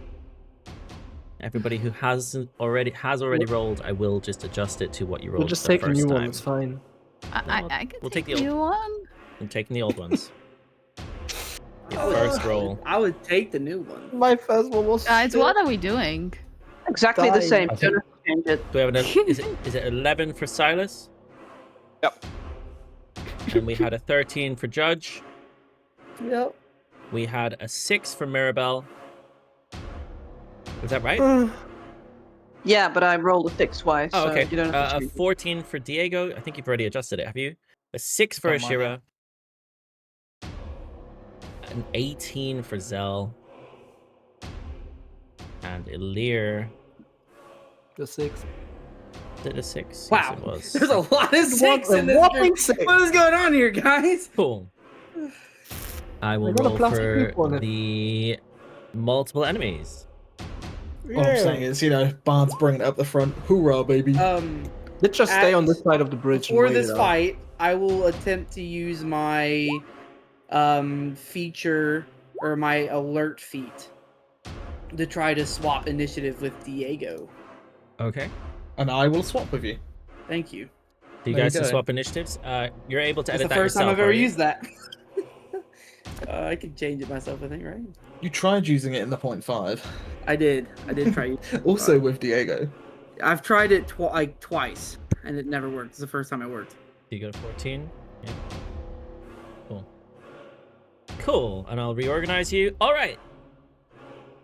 As we begin combat, I will tell you now, as you guys step out, you saw across from you all of the Red Hoods, the cultists, the bandits. You also spotted a small, short, dwarven lady with red hair and a red hood. Her eyes glow a sort of amber color. Her skin is a very dark complexion. It's as though there's soot on her hands as she wears entire armor made of black iron. She looks to you all with a smile as they appear to have been waiting for you. Zell, first to act. What do you do? Okay, my first question is this Chasm? bit of the bridge, is that if I was to kind of move to here, would that count as me being 10 feet before I do my jump? Or do I have to be back here? You're talking about Misty stepping to there.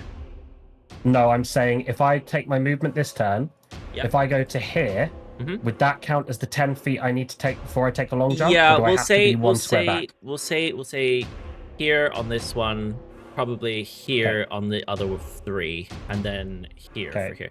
The way that, for those of you who weren't here for it, as we discussed in the break, the way that the jump here would have to happen. The bridge is flat, so it's straight across. There's no angle jumping up onto anything. It would be your movement. So as long as you have 10 foot of movement before you take the jump, so you've got to run up to the jump basically, you'd be able to move your strength ability score, your strength, not modifier, but your total strength amount of feet on the other side in a jump. So if you have a strength of 7, you'd be able to move 7 feet in that jump. I will tell you now, it's 7 foot on this side, 5 foot on this side. For those of you who have a lower strength, maybe consider that. If you do try to go up on the sides and jump over, there will be a performance check involved, or athletics instead, however, because... What about acrobatics? Because, you know, it could also be acrobatics. That's what I meant, sorry. Acrobatics or athletics. That's how I get across. Acrobatics or athletics. Cool, Zell. Isn't your performance higher anyway? Oh yeah, I just... It's acrobatics and athletics, but thank you for pointing that out. Sure, I just jazz hands across. I blade ward myself, and that's it for my turn. Very nice. Cool. At this moment, the bandits will start. You know what? We'll start with the one on the left-hand side. He moves to here, so 5 foot. Let me just quickly check something with him. Yeah. Okay. He tries to attack with his light crossbow towards you, Zell. Can I ask a question? Yes. Am I under half cover? No. With the bridge wall that you said we have to jump up on. Let me see. Hold on. Let me check it. Let me see. Where's the measuring tool? There it is.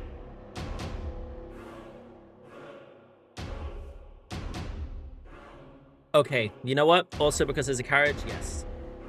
I would say you're under half courage. So you half cover, so you will have it at disadvantage. So it would be 2. 21 to hit. Could you... Oh, shit. Okay. Could you roll me a d4? Because half cover gives me +2 to my AC. Cool. So that's 4, minus that 4. Which means it's my AC is... 17 to My hit. AC is 7... 7 meter beats it, yeah. My AC is 17 now. As you take 8 points of piercing damage. Okay. The second cultist steps forward, shoots towards you as well, Zell, as you're the closest. This time without needing to do... It's a 15 to hit.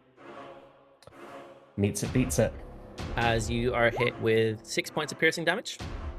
Ooh, I'm on 1 hit point. The third bandit steps forward. Let's go a little bit further. 5 steps forward and shoots towards 5, 10, 15, 20, 25, 30, 35, 40, 45, 50, 55. Cool. Mirabelle.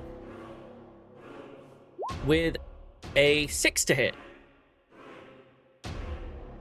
Misses. That misses.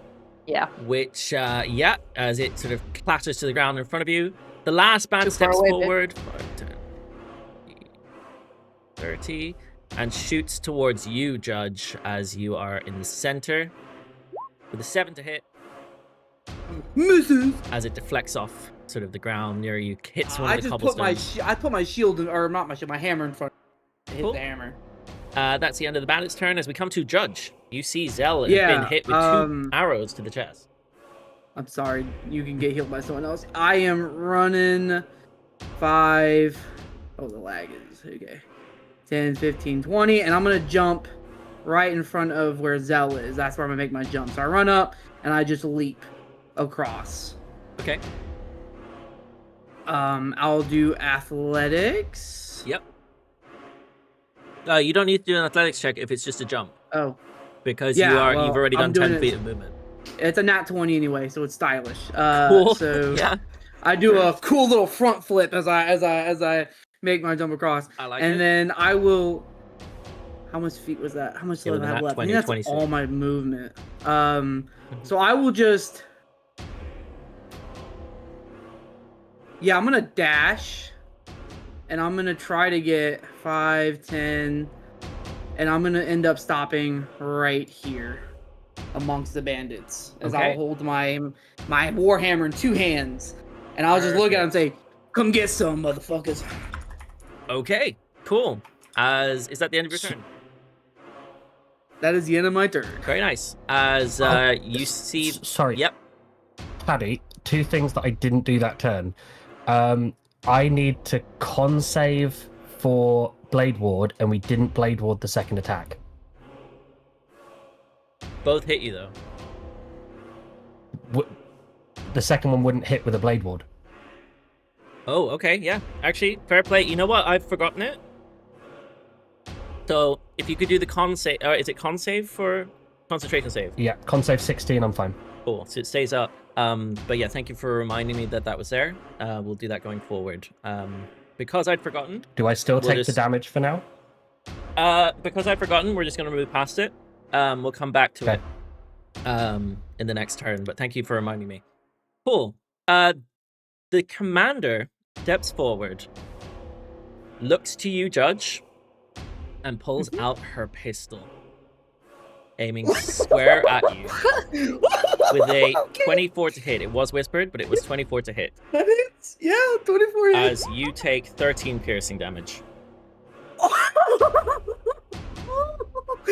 Oh, okay.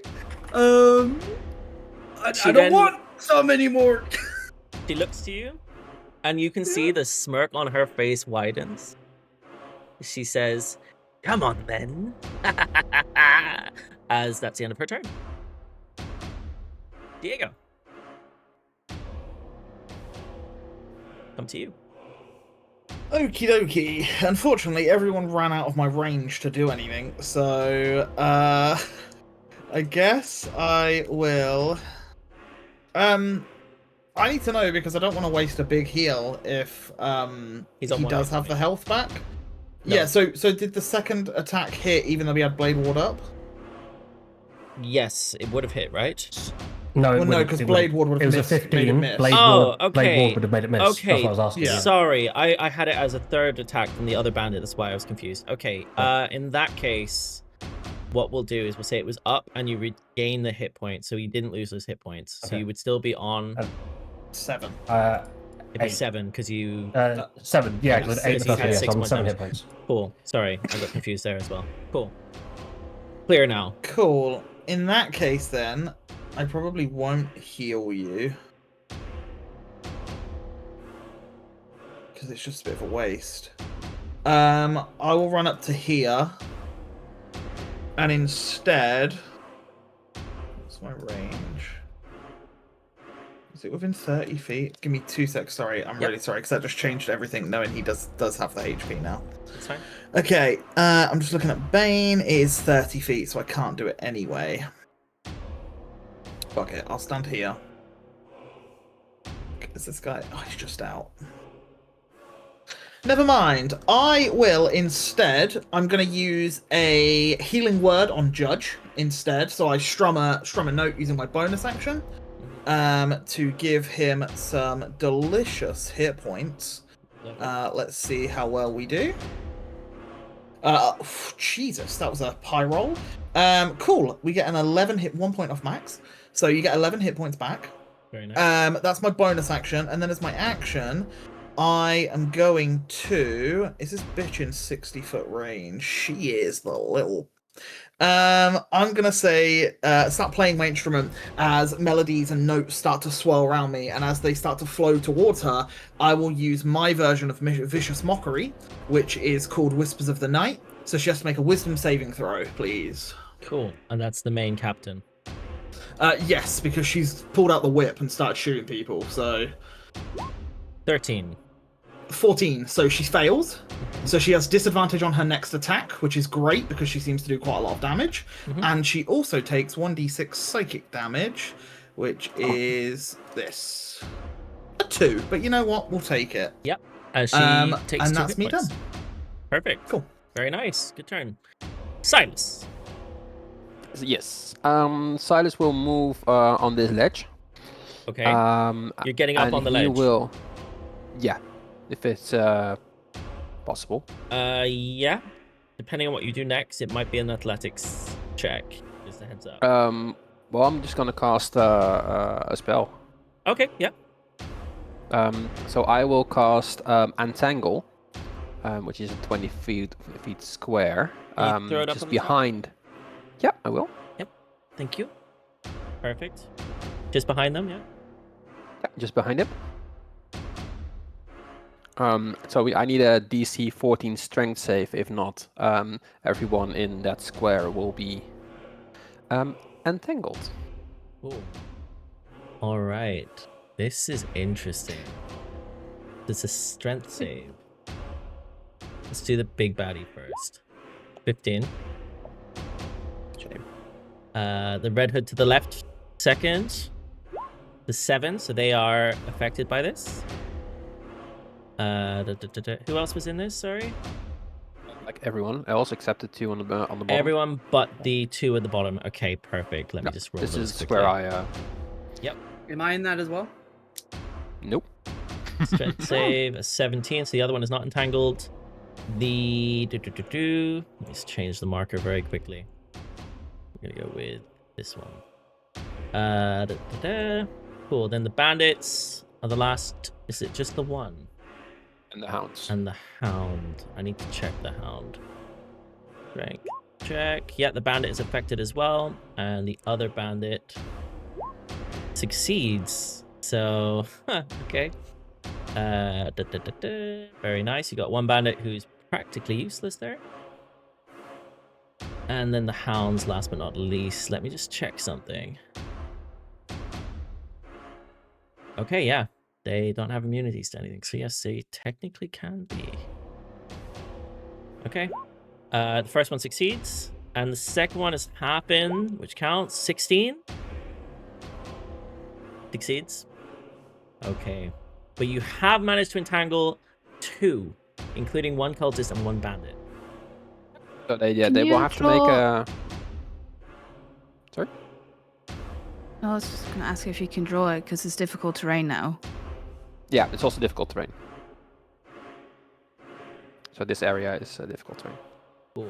There should be a linger option on the thing that you've used to measure this. Oh, yes. If you click that, then you can keep it up. And that'd be great help for me because I need to keep mine alive. Thank you very much. Perfect. As that is now difficult terrain, which is actually huge for you guys. Yeah. And on the a failed ones who save, are like affected, they are restrained until the spell ends, and they have to make a strength check against. We can't see it. We can't see it. you guys can't see it? Okay, I'll draw it out. Hold on. He might have hidden No? it. You can- from you know? us. It's probably just. You might have to do it again. Yeah, Might I'll have try brought it again. Okay, you got it? Yeah, now we see. It was broadcast to others, yeah. Perfect. Cool. There we go. Cool. So, And difficult terrain. that will be Those 2 the end. have to do strength checks to get out, and that's the end of your turn. Yeah. Perfect. Very, very nice. Okay, Shadow Mastiffs. Neither are currently restrained. Yeah. Technically, I have higher dexterity, I think, than everyone that has a 6. That's true. We do have a lot of people on a 6. Yeah. Sorry, What's your dex? that It's gonna be person. higher. A 20. Cool. Elirr, what's your dex? 14. 14. And Mirabelle. Too low. It's a 10. Cool. We'll keep this order then. All right. Sorry, I Ash, just- it is your turn. Yes, Ash is going to move up to here. See these guys slip through here, and then she's going to cunning action dash, so she gets the rest of her movement. Okay. And try and jump over this gap. Okay. Which she has a 9 in strength, so I'm guessing it's just base movement. Yep, it's to 7 get across. feet there, and you've done at least 10 feet beforehand, so yeah, it's 9 Yeah. base movement. And So- then I get to this guy, and as I get to him, she pulls out her short sword. And she sort of narrows her eyes just to see if this is not Jamae. It's not who Janae. she's seen before, and it's not Jamae. And yeah, without further hesitation, she just strikes this short sword across him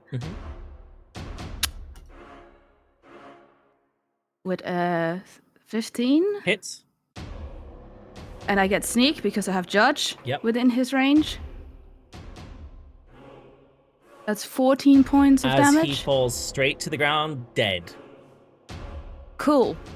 Then I go over to this guy, and because of oh no, I don't, because this guy's dead. I will just go out with my new weapon, my new bladed fan, as I slash across his cheek. Yep. With a 15. Hits. Okay, ignore my Radiant damage, yeah. So it is for 3 piercing. 3 piercing. Perfect. Yep. Yeah. Cool. And that will be my turn. Very, very nice. As we then come to the Shadow Mastiffs. As the very first one, seeing you slice down his master, will run over to you, despite the difficult terrain, because he's close enough, and he will bite towards you, Ashira, with a bite attack, which is a 7 to hit. Misses. Which misses, and that's the end of his turn. The second one, in difficult terrain, 10, 20, 30, will bite towards you, Judge, with a bite attack to hit. 15 to hit. Misses. Misses. They both miss as you see the 2 dogs leaping at both of you to try and bite. I would just move him here. Cool. And yeah, that is the end of their turn. Elirr. Yes.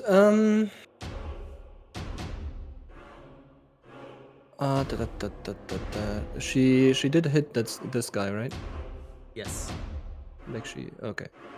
Elirr will move forward. Come on. Jesus. 1, 2, 3, 4, 2. And he will toll the dead on that guy. Okay. I believe since he took damage. Yeah. So wisdom saving throw. Yep. Oopsie. So, What spell did I- details. What to do? You can see it in range. Who creatures spells? Wisdom saving throw or take 1d8. Okay, so wisdom 1d12 save since he's missing hit points, 20. right? Oh god damn it. Screw I'm you. rolling very Good. well. And yeah, he just kind of raises his staff and utters to the sky, Luna, guide us, protect us. Very nice. Is that the end of your turn? Yeah. Perfect. As we come to Mirabelle. I'll move over here between Diego and Elirr. As a bonus action, I will use my innate sorcery, and I'll cast Mage Armor on myself as my action. Very So nice. my AC will become 13, which is a bit more than 10. Very nice. And yeah, what does the mage armor look like to the others? I think you would probably see. I mean, it's very hot in here already, so maybe it wouldn't show as much as it would in like an outdoor environment, but it'd be probably like be a little bit shiny, fiery. But yeah, like I said, it kind of falls flat to the Fitting in this background area, of this though. place. Yeah, yeah. Diego, you just feel this really hot energy behind you as Mirabelle sort of ignites almost. Perfect. Is that the end of your turn? Yes. Very nice. As we come then to the red hooded cultists. The first one failed the save on the entangle, so he is currently stuck there. He can make a strength save. He can. I just need to check his range real quick. Yeah, he has the range. Cool. Sylas, as he can see. Wait, let me just check if you're in range. You should be, but you are. Cool. Sylas, As you're standing up on the hill and you don't have the half cover, he sends to you a guiding bolt. A 15 to hit. Question I have to ask. We quickly went over this in the break, but would I have taken my shield off, seeing these enemies? I would say you have wasn't your clear shield answer. equipped. Okay. In that case, it misses. Okay, cool. Okay, I'll allow that. Because my AC is 16. But I'll only allow if you it. allows it. If we don't do it, then I'm fine. I'll allow it. take I'll damage. allow it. I'll allow it. It makes sense. You weren't ambushed. You walked into the trap here, but you guys technically walked up to them. And you moved first as well, so I would say that you had it on you. Cool. The second one will move. He only gets to here, but he will send a guiding bolt towards Elirr. With an 18 to hit. That is. If this is a max roll. Okay, it's not max, but it's a lot. 9 points of necrotic damage strikes you as the rest of you see this bolt of white and black magic fly through the air, missing Sylas, and then straight into Elirr. Comes the second. And that's the end of their turn. Zell, we come back to you. You're muted. Okay, so Zell still looks like a dwarf and probably never going to get this opportunity again. So I look up towards Sylas and I say, I never thought I'd die fighting side by side with an elf. As I give you a bardic inspiration. Yep. Very nice. Very nice. And no, I won't ask anyone to toss me. But How about with a friend? Aye, I can do that, Sylas. As I'm going to move my 1, 2, 3, 4, 5, 6 to get across and be right next to Ashira. Now, I'm just going to check distance. Oh no, I'd lose that. No, screw it. Okay, in that case, I'm going to make an attack at the bandit in front. Okay. With my rapier. Wherever that's gone. I've lost it. It's here.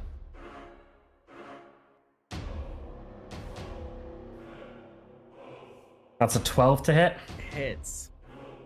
Oh, Just okay. Meets it, beats it. That's a 7 points of damage. As, yeah, you slice into him and he's looking bloody. Nice. What an easy combat, guys. Yeah. That's it for my turn. Perfect. Seeing you come across the bridge, he slashes back to you with a scimitar to hit you. 17 to hit. Minus D4, I know. Can I get 1d4, please? Yes. Which Roll is well. a 3. That's 8. That's a 14, which means it just misses. Perfect, as he just misses. The second one strikes towards you, Judge, with his scimitar. Yeah. 20 to hit. Ah, that hits. As you take 5 points of scimitar slashing damage. Yeah. The third one, seeing his comrade fire a bolt towards you that was deflected, will shoot towards you, Sylas, with his longbow or his light crossbow. 13 to hit. Misses. Very nice. All 3 attacks miss as their turn is ineffective. As we come to Judge. Ooh, I have a decision to make here. She hit me really rough. I don't want her just sitting back there. You also got 4 enemies around you.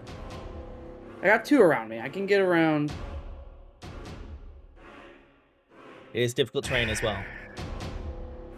Yeah. All right, I'm just gonna take my hammer and slam it down into the cultist or the bandit guy near me. The bandit? Okay. Yeah, the bandit. Yeah, two-handed. Wow. An 11 unfortunately misses. All right. In that case,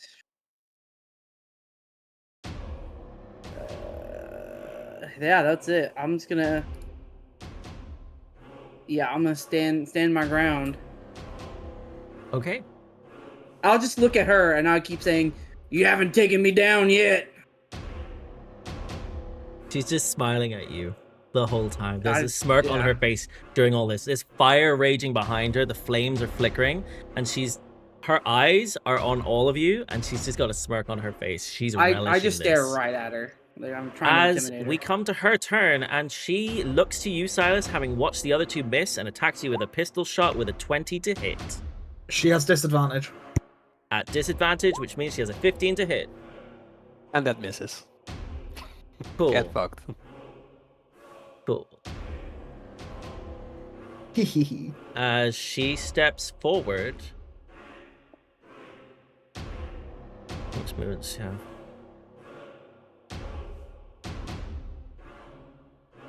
And she would have enough to here and hits you, Judge, with a scimitar. 16 to hit. As she misses it, sort of comes off I you. laugh at her. Cool. That's the end of her turn. As we come to Diego. I just want to point out, I think we've seen her name in the chat. Retro. Okay, cool. I will. Sorry, excuse me. Sorry. 5, 10, 15. Clamber up, and I'm gonna jump across the bridge. Can I have either an acrobatics or athletics check for you, please? Of course you can, good sir. You said performance originally. Is that no longer on the cards? That's Can no I not longer on the jazz hands cards. across it? Unfortunately, Okay, that's not. fine. No. That's okay. That's If okay. you fall, you can do a performance on your way down. That's fine. A 14. Yeah, you succeed. Yeah. Okay. Cool. I thought the DC was not going to be that low. I had a free reroll if need be. So I will get to here. Yep. Because that's pretty much where my movement ends. As I sort of like land on the beam. And then I will.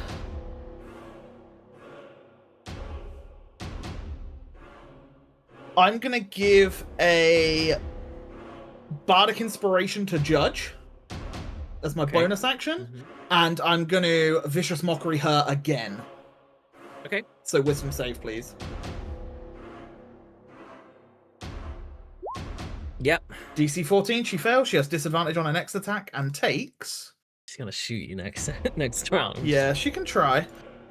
Max damage, 6 psychic. As She gets a little headache. An additional 6 points of damage. Very nice. Yeah. Very nice. At the end of your turn? Me done?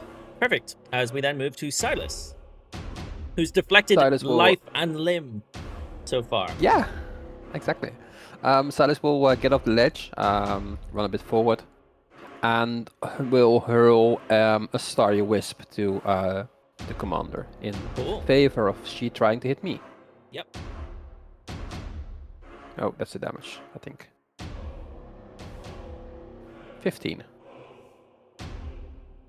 Hits. Want me to roll again for the damage, or I will let you roll again. Yeah. Cool. which is another one? Yeah, I think it's a 1d1. One. Isn't it? It's a 1d8. It should be a 1d1. Okay. 1d8 and you roll the 1 again. Cool. Cool, yeah. As you do 1 point of damage and this sort of starry wisp comes through and attacks her. Is that the end of your turn? I will just try to... Was this side the DC...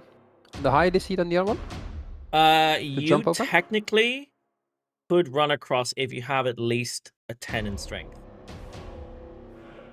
Oi. with your movement. You could jump across. We can certainly try. You could make it to here. I will tell you now, because you have Yeah. only used 15 foot of movement.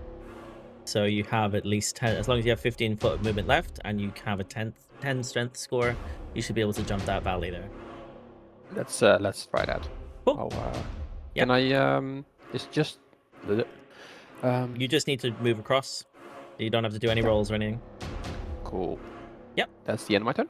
Perfect. Yeah, as most of you are now across the bridge, we come to Ashira. How bloody does He's this guy looking- look this time? He's looking really rough. like he's on a barely thread. standing.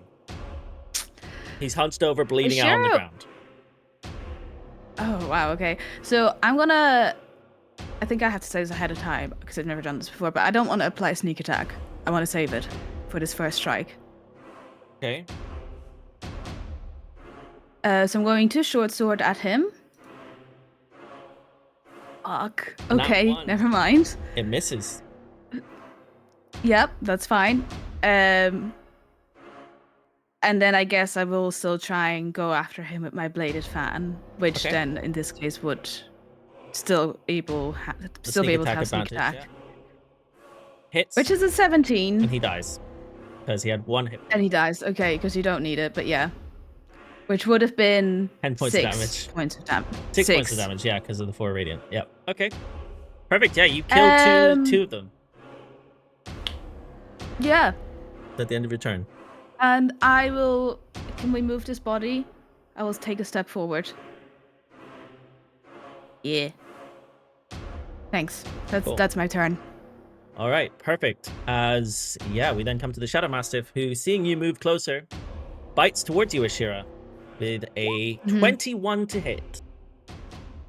Hits. I am so sorry for the damage you take, but it's 9 points, which is actually a really low roll.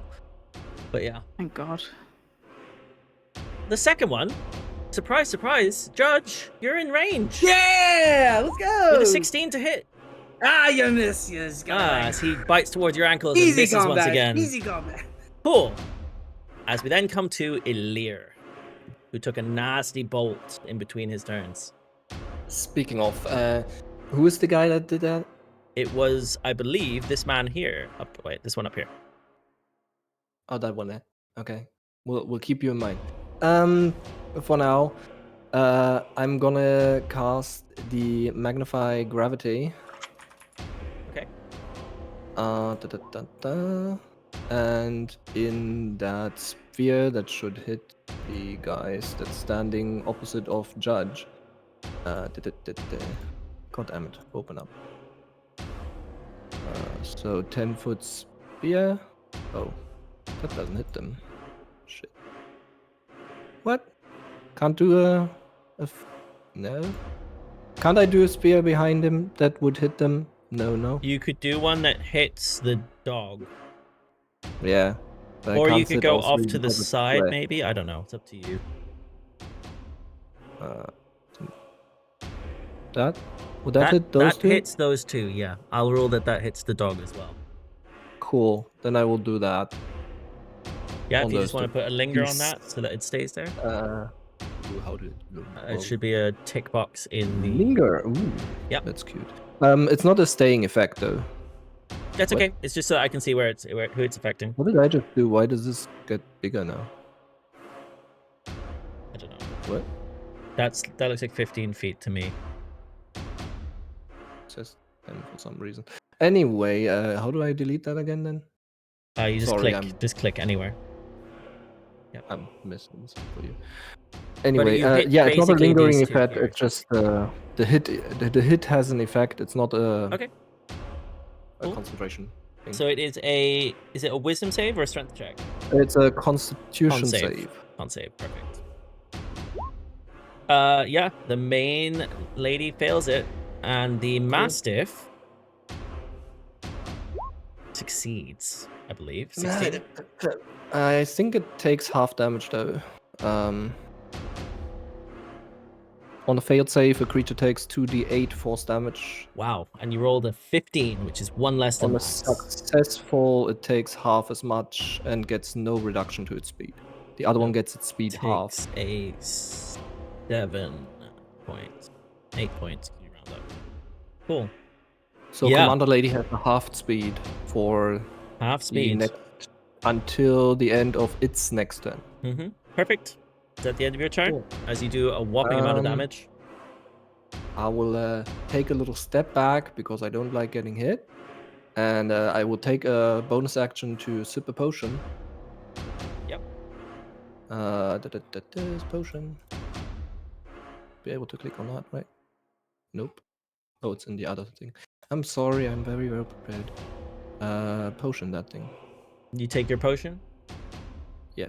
As he That gains should be the right 6 roll, hit points. right? Yep. 2d4 plus 2. Yeah. Cool. As he regains 6 hit points. Is that the end of your turn? Yay! Yes, thank you. Perfect. As we then come to Mirabelle. I can hit the grinning lady from where I'm standing. I don't like the smirk on her face, so I'm just gonna blast a firebolt at her. Okay. See if this is a 15 hit.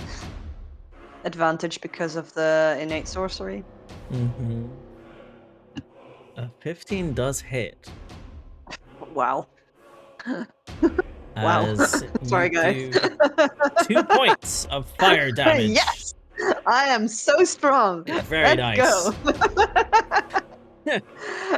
Can't all be crits, right?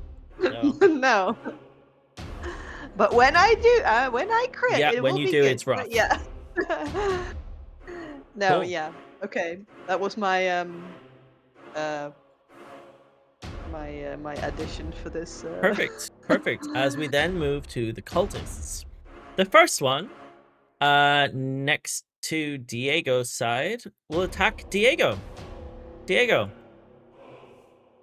That's the wrong one. Hold on. Actually, hold on. Can't. He wishes to attack the unarmed He man can't. who has no armor on. He can't. 5, 10, 15, 20. Cool. He makes it to there.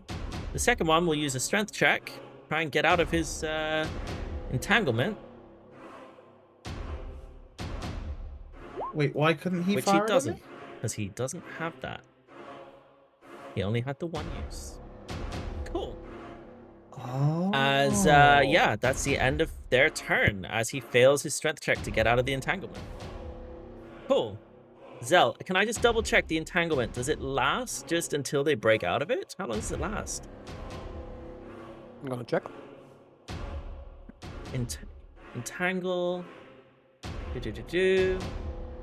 Concentration up to 1 minute. It only lasts for 1 turn, right? What minute? A minute's 10 That's rounds. a minute then. 10 turns. Yeah, it's 10 turns. Sorry, 10 turns. Concentration's up for 1 minute, so it's a concentration. So whenever you do take damage, it will be a save. Okay, cool.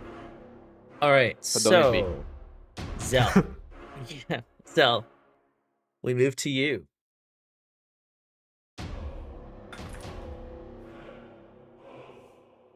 You're muted. But you Sorry. move 1, 2, 3, towards them. 4. I'm going to move to here. Nice. I'm going to cast a Thunder Wave, Oh, okay. which When you take an attack opportunity from the dog, no, because I went the long way round. I went between you and. Oh yeah, I would take an attack. Either opportunity way, with the dog. Damn it, unless okay, unless you were to stand in front of the commander, you would take an attack. Can I see your pathing, please? No, go for it. I've already moved it. No, it would be the attack. Yeah. I'll just say it's the one below you that attacks. I'm sorry, Who so bites towards you? An Misses. 11? Cool. Yep. Cool. No, I'm happy with that. I'm fine with that. That's as it should be. Cool. Let me just turn on broadcast to others. So then, 15 feet here. That is not over half of Judge, yep. Judge's square, but it does get the other 4. It does. So I need. I'll put it in the chat. But I need DC 14 Constitution saving throws, please. The commander fails it. Okay. Is this a cantrip or a spell? Spell. Cool. Ba-da-ba-bum, ba-dum, bum, ba-dum, ba-dum. Yeah. The cultist next to you will counterspell. Done. Yeah. Good use of it, though. Remember, it's a save these days, so that Yes, doesn't it necessarily is. mean that it does It work. is. It Okay. just. What's Let the me put save? it up for you here. Hold on.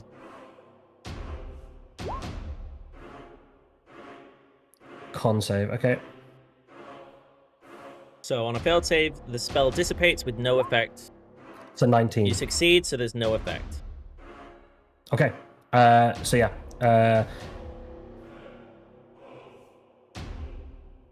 Do. So it does still cast then. Yeah, it would. It would, because I'm pretty sure you're out of range. Let me see. Hold on. It's 60 foot, isn't it, these days? Yeah, so you're within range. He will also try and counterspell. Wow, Okay. they're blowing it all. If you want to roll another one. That's a 12. That's a success. Cool. This should be a new. We should use the old counterspell. This counterspell sucks. It does, but it's much easier to get because you can get a lower level. Go for it. Yeah, so I need more. I need all of them to make those Constitution saving throws. So, Talon Commander Derla Dreadbeard has failed. Also a fail.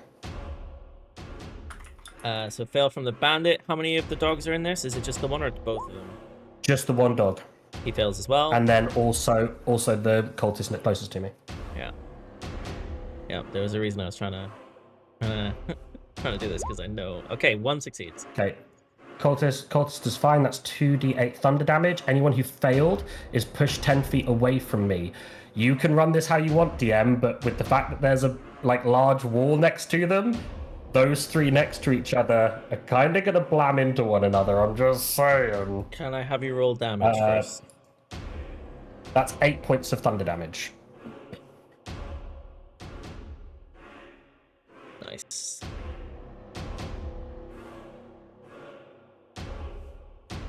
Yep. And I will have it that they move. He will take a 1d6. I will rule it as he clashes into the wall. He takes 3 points of damage, which is just enough to knock him down. Okay, Cool. cool. As he has 11 hit points, and you rolled an 8 plus the 3 from hitting the wall. Cool. Okay. Bonus action, Misty Step. Bonus action, Misty Step. Nice. Cool. Great. Gonna get the fuck out of dodge now. Nice. Sashay away. Let me just check distance because I feel like I've pissed people off here, and that's the wrong thing. I feel like I may have upset some people, so I think getting as far away as possible is going to be my best bet. Has to be somewhere you can see, right? Yeah. So you know what? I will just go back to where I was. Cool. No opportunity attacks because you basically fade into the ether and come back. Very nice. Is that the end of your turn? That's the end of my turn. Very, very nice. As we then come to the bandit, who is the last one standing, and he's still trying to get out of this. Actually, you know what? No, he's just going to use his light crossbow to try and shoot you. With an 18 to hit, I'll roll the R1d4. Roll 1d4. It's 17 to hit. Would he not have cover? Because the cart's in the way, right? How tall is the cart? How tall is the pillar? That's not really a pillar; it's the end of the wall. I will say it is Okay. half. It is half cover. Okay. So I'll roll again, an 18 as well. So yeah, It's not the 17 to hit Meets it, beats it. Meets it, beats it. as you take 5 points of damage. Cool. Cool. That wants to kill That me is the end of the bandit. Do you not have that blade ward thing anymore? No, it was. He already- It is up. He did. used He it, rolled it a was a one. minus But I one, will yeah. roll my con save. As we come to judge. Funny, I'm fine. I just, I now give her a smirk. Look at you right there in front of me. Bang! And I'm gonna slam my hammer down on top of her. Cool. Yeah. 21 to hit. She will attempt to parry, but you still hit. So roll damage. Okay. if it rolls. Okay, 19 points of damage. Holy moly! And I'm gonna add a. Oh wait, I didn't announce it beforehand. You didn't announce beforehand. Yeah, I didn't announce it. She is I was just gonna about smite the standing. crap She's out of her. looking very, very bloodied. Oh, that's lovely. Thank you for taking the heat off me, bro. Yeah, no problem. I just give her a smile. She still might shoot me. Is that the end of your turn? That's all I can do. That's all I can do. Cool. We come to the Talon Commander, Yeah. who will bonus Gonna be action good. second wind. Makes So that is. Let me just use the. I'll just flat roll. 1d10 plus 1. As she gains 3 hit points. It's a bonus action, right? Cool. And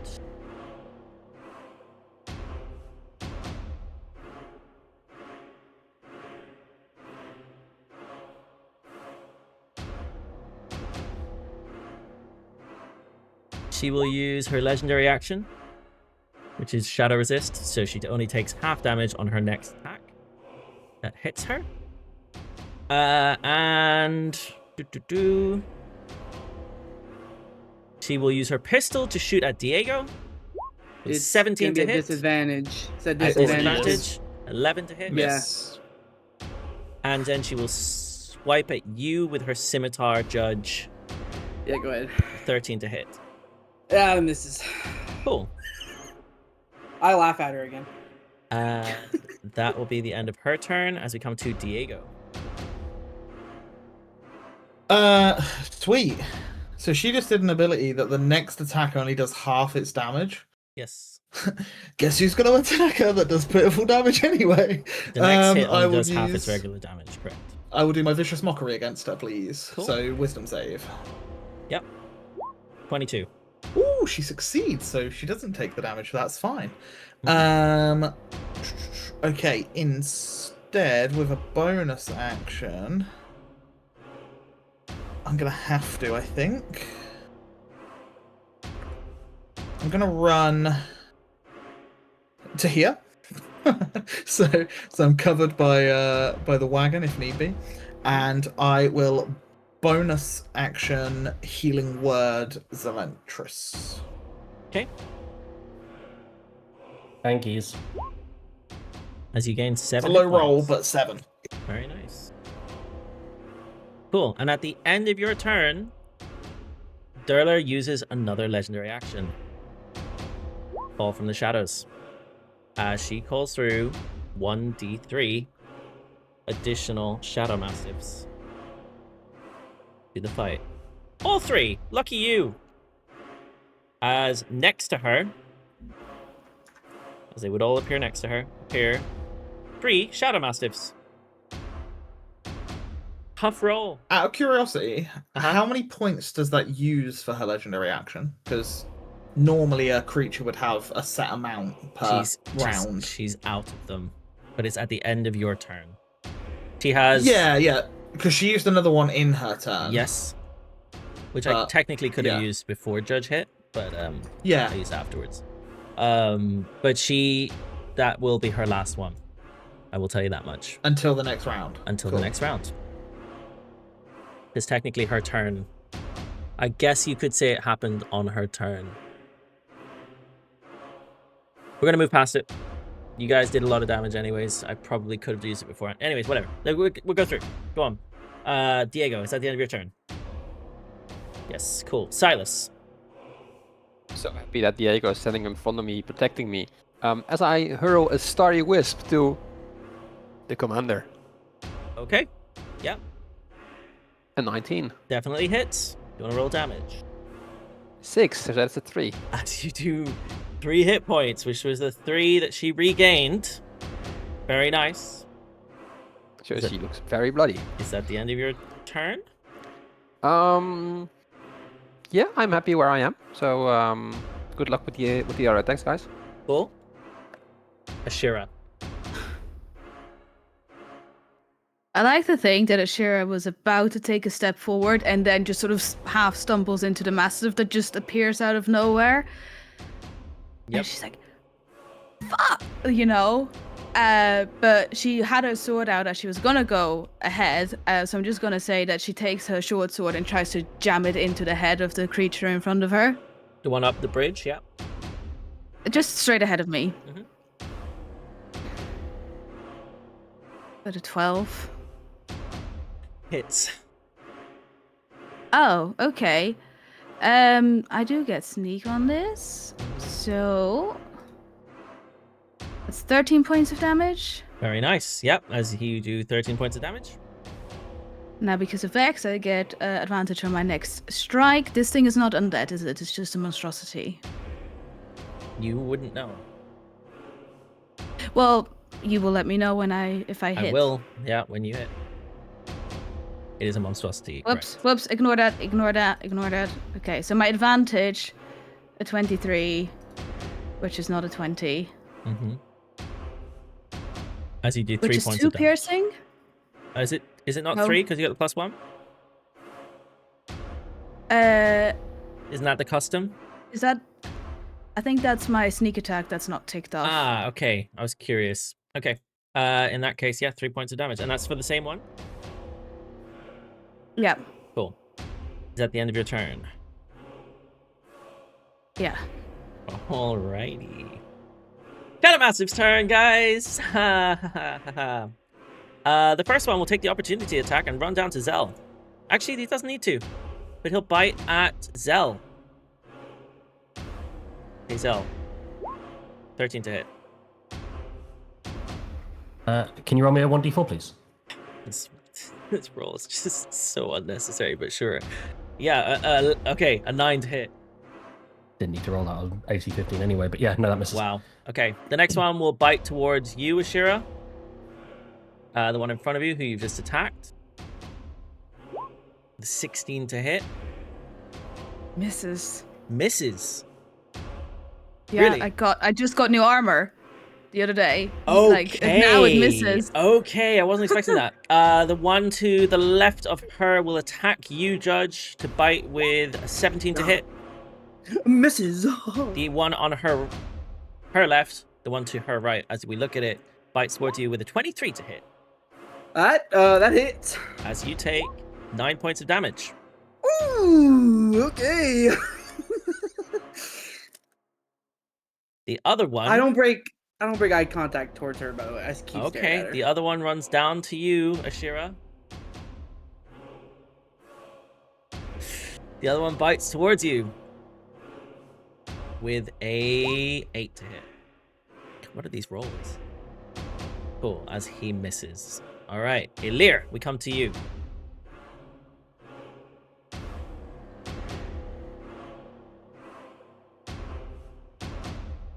You're muted. Sorry. Elirr will jump out from behind the pillar he's been hugging while that happened. And he goes for another magnify gravity. I hope I did that right now when I looked at it. To cast there. Would that hit all 4? For 10 range on the gravity thing? Yeah, I can't hear you. I Are thought you she's just out of there. Right? I don't think it covers her token halfway. Yeah, she's just out. the fuck? It's Yeah. not quite half her token. That would hit her, the Mastiff closest to her, and the cultist. Lovely. And not the other one down there, because again, No. it's not covering. Whatever. Fine, I will still do it there. Okay. Magnify. There. Con DC save 16 again on 16. con save. Let's do the dog first. 3, he fails. Yay. Let's do the red hood cultist, who also fails, probably. Yep. And of course, last but not least, Yay! 9 Who also damage. fails. And half movement on all 3. Elirr. How do you want to do Yes. this? the commander lady. How does it look? Well, she Describe gets- it to me. Kind of gets squished flat and you know, not splash, but like she's pretty much. Squashed. The metal She's sort just of. squashed I imagine like a little her- bit more than before. Her metal armor probably compresses on her as you squash the gravity, and she sort of coughs up blood as she falls to the ground, dead. The others, they all failed, so it's 9 points of damage. Yeah. Very nice. Yeah, however, they are still there. The cultist also dies. Well done. He had 9 hit points. Yeah. Cool. The massives don't disappear or something. They don't disappear. That's rather mean. Cool. I will just stand next to Mirabelle for support. Cool. Don't do that again. As we then come to Mirabelle. I just say nice, and I guess, I think it would. Yeah, which one am I gonna attack? I think I'm gonna attack the one, this one, the one between Judge and Ashira. Judge and Ashira. Yeah, that one. I will use my Sorcerer's Burst. Mm-hmm. Obviously, still with advantage, but as it's a D8, my chance of a crit might be higher there. 21 definitely hits. Okay, 21. Let's go. Fire damage. It's a 4. Eh. As you see, he takes 4 fire damage and is looking very rough. Okay. Well, that's the end of my turn, I guess. Perfect. As we come to the last cultist, who Can I is... ask if it's fire damage? Does it also get the fire damage bonusy thing? Well, I didn't get the fire damage bonusy thing earlier, so I doubt it, but... No fire Gotcha. damage bonusy thing. No. Okay. Doesn't appear to be active at the moment. Yeah.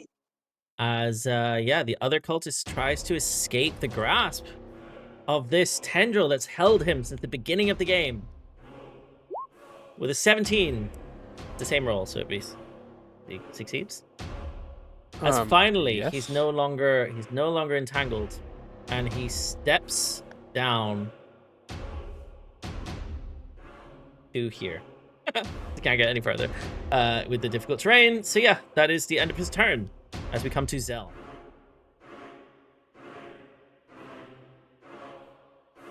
Hello. Quick one. Mhm. Is swapping weapons bonus or free action?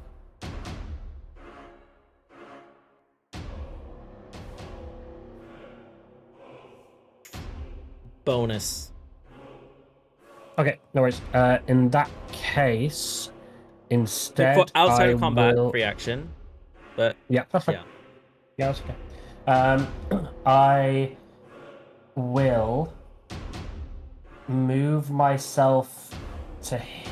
Can we move the body? That's to my top. To this one. Yep. Please. Cool. I'm gonna move myself here. To help with that sneak attack. Mhm.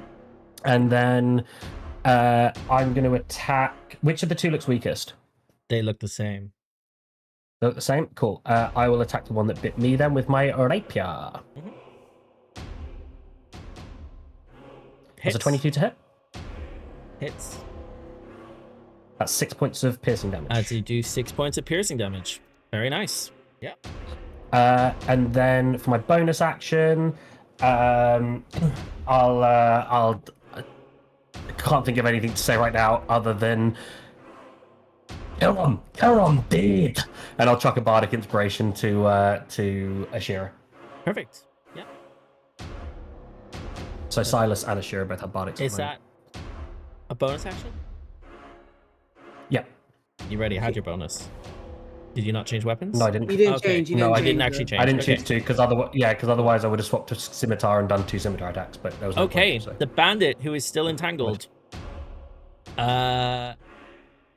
will shoot towards you, Judge. Yeah. With a 10 to hit. He misses. Cool. That's the end of his turn. Judge. Okay. Yeah. I'm gonna. Can you move that body in? Which one? The one right in front of me. Move her up one. It's my favorite thing, by the way. Max, can you just start moving these bodies? Yeah, please? just- I want them to- There's I'm so gonna move many, up so you need to tell one me. Square. Uh-huh.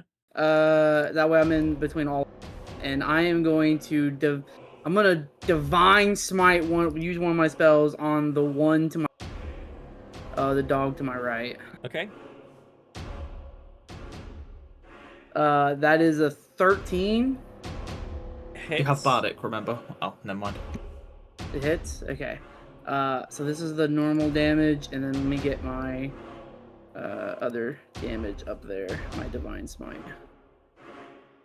Where's it at? 20 damage plus. It says 15 bludgeoning, 5 thunder, right?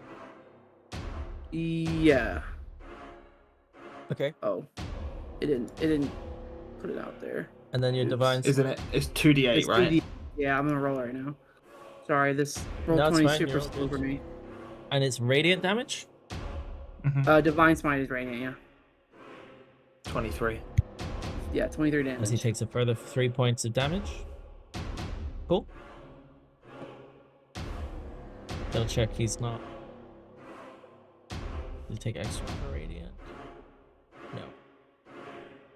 Cool. Yep. Alright. Is that the end of your turn? Yeah. Perfect. As we come to Diego, as the Talon commander was slain by Elirr. Yes, you're right. Diego, the Talon Commander. Wait, what? I will. I'm gonna try and save my spell slots because I'm worried a crit might be coming. So, I am going to slap a Bardic Inspiration towards. Who doesn't have one? Ashira has one. Judge has one. Mirabelle I think, Silas also has one. Sylas has one as well. Mirabelle. and I'll Elirr. ping it to Zell because he's in the thick of it. So I'll give you a Bardic Inspiration as my bonus action, and then Gotcha. as my action, the dog that he just slapped. Yep. I will use my Vicious Mockery on that one as well to see if we can finish this off. DC 14 Wisdom save. Wisdom save. 16. Oh, he succeeds. Never mind. We're all done. Cool. As we then come to Sylas. Sylas will run up here, squeeze between Diego and the dead corpse, sliding over to the back of Judge, just touching his armor while he's casting Cure Wounds.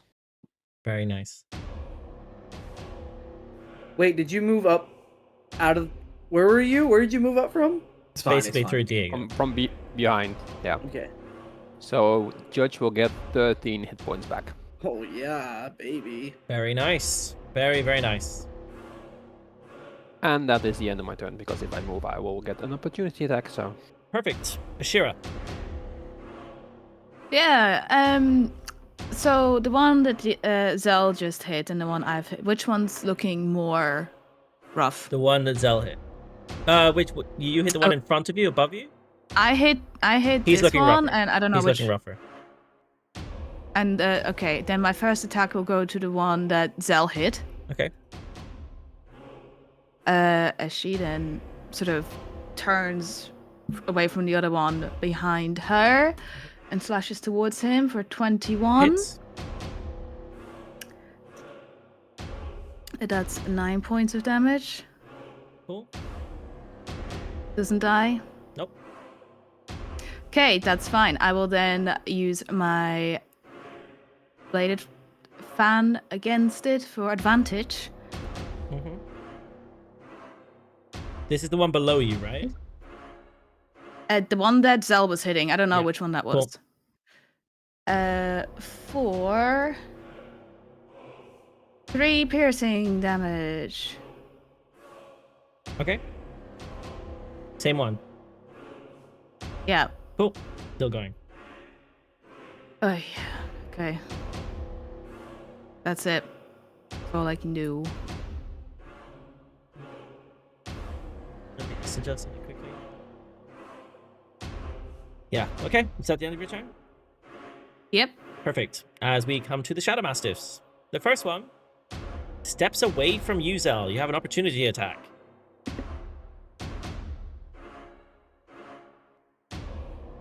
You are muted. Yes, I will take the attack of the opportunities. Thanks. Perfect. As I'm gonna 16 to hit Hits. for 7 points of damage. As you do 7 points of damage. And it then bites towards you, Diego. I'm just screaming, not again, with my 23 mandolin. to hit. Yeah, that's fine. I've not took any damage. Come at me. You take 8 points of damage. Ow! The second one attacks at you, Zel. With a 24 to hit. Can you roll me that 1d4, please? I will do so. I don't think it matters. As a 21 to hit. Well, of course that wouldn't matter. I'm a 15 AC. It definitely hits. Cool. You take 10 points of damage. I'm also down. You are. Oh. Ashira, the one above you that you've been attacking, bites towards you with a 10 to hit. Yeah, that misses. The other one behind him bites towards you, Judge, with a 9 to hit. Misses! And whilst that's happening, the other one bites towards you with a 12 to hit. Misses! As that is the end of their turns. Zell is down. Zell, if we get to death saves, please do not tell the others your roll. Whether you succeed or fail. That's fine. I don't even engage in fucking tactic decisions in, Cool. in the chat, so... Elirr, we come to you. Zell, no. And he tries to cast another gravity thing. Does that hit all three or just again the two up top?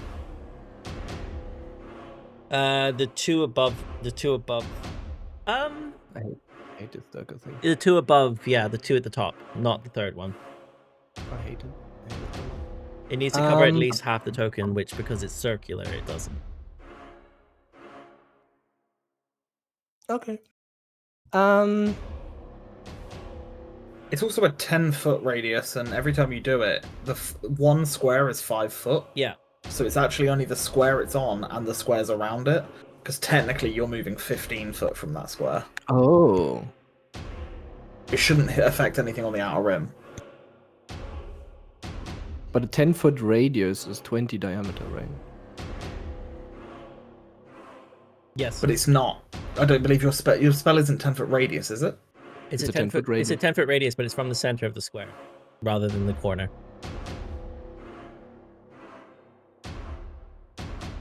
What? No, I'm very confused. Like the center is there, right? Yeah. That would hit the top two. No, that Yeah. would hit. I'm very confused now. Yeah, that would hit the top two. Okay. Surely you just put it down one, right? And then that hits all of them. Yeah. But No. no, that would hit the bottom two. Like it's just. Yeah. Because of We the can have a center look of at this the after square session. thing. Let's. Yeah. I think I would try hit the bottom two since one of them bit Zell. Sure. Yeah. Let's say you cast it. Goddamn. What where is the did my DC? thing go? I The con closed my save, window, right? I think. It's a con save 16. Perfect. They both fail. Do. There we go. Damage. 12. 12 points of damage. This is a cantrip? No, it's a slot. Spell slot. How do you have so many spell slots? Okay. It's the Last third one. spell slot. It's gone now.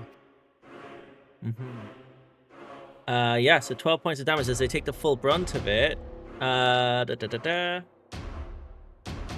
Yeah, so this Squish. one takes the first bit of damage. They are both alive, but one is looking incredibly bloody in front of Ashira and Sylas. Huh. Cool. And Elirr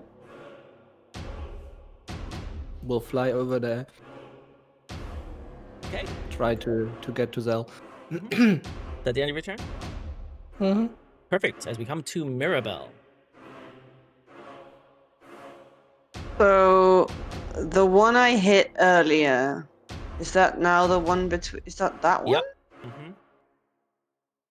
Okay, I'll try and firebolt it. Mirabelle, as you go to cast your next fire spell, the palm of your hand glows. Hey, let's go.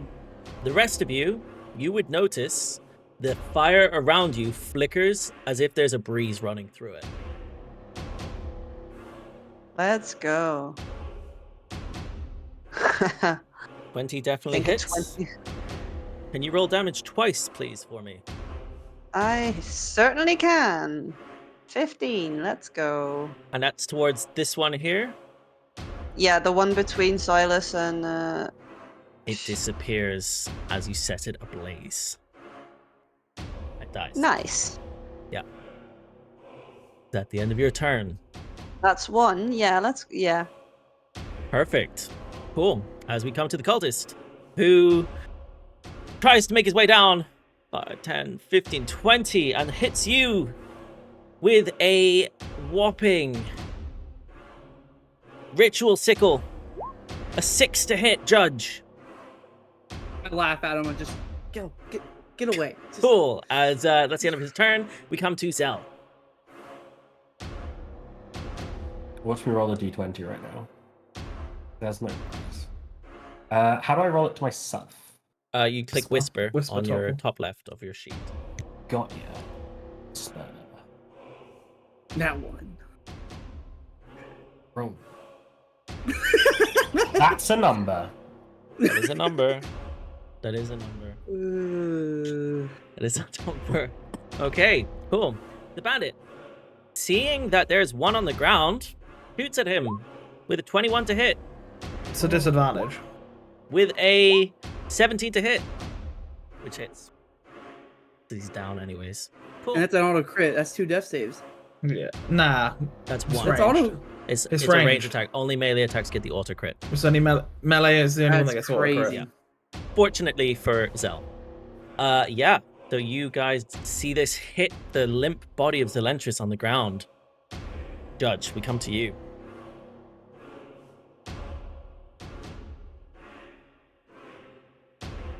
What do you do?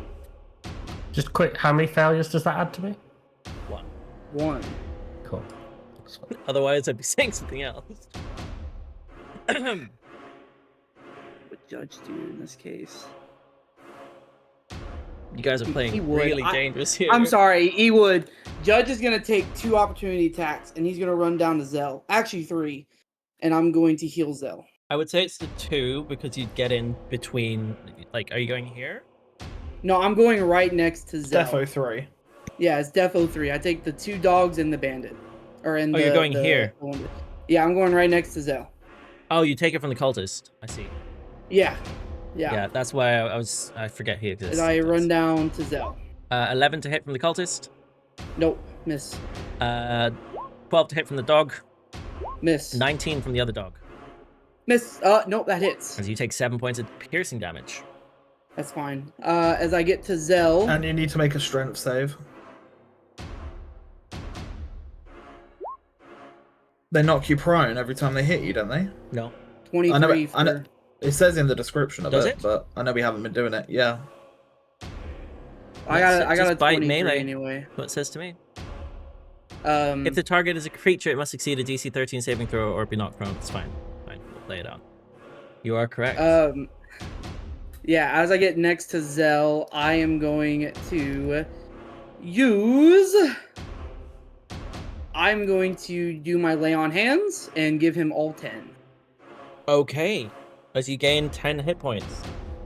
Imagine being Paddy, and after saying you can't reveal what you rolled, Paddy pulls a face like, as though I rolled bad. I had a success. I was fine. I rolled a 13. Yeah. I told you guys there was nothing to worry about. I don't do deaths. It's like We I don't died in reveal the death previous saves campaigns. because it makes players more likely to heal the other players. That's why we don't. Don't you reveal pull them. those faces. Don't you pull those faces. Alrighty. It's fine. Del, you're alive. Congrats. I'm Gucci, bro. All right. At the end of your turn. Or Thank you bonus. very much. I still have movement. Do I want to? This is happening too often. Leon, I mean, Leon this has is happening correct too me. often. It is an action. Yes, Cool. that is my action. My action is used up. I'm also still a dwarf. That doesn't drop because I went down. Yeah. I will then move.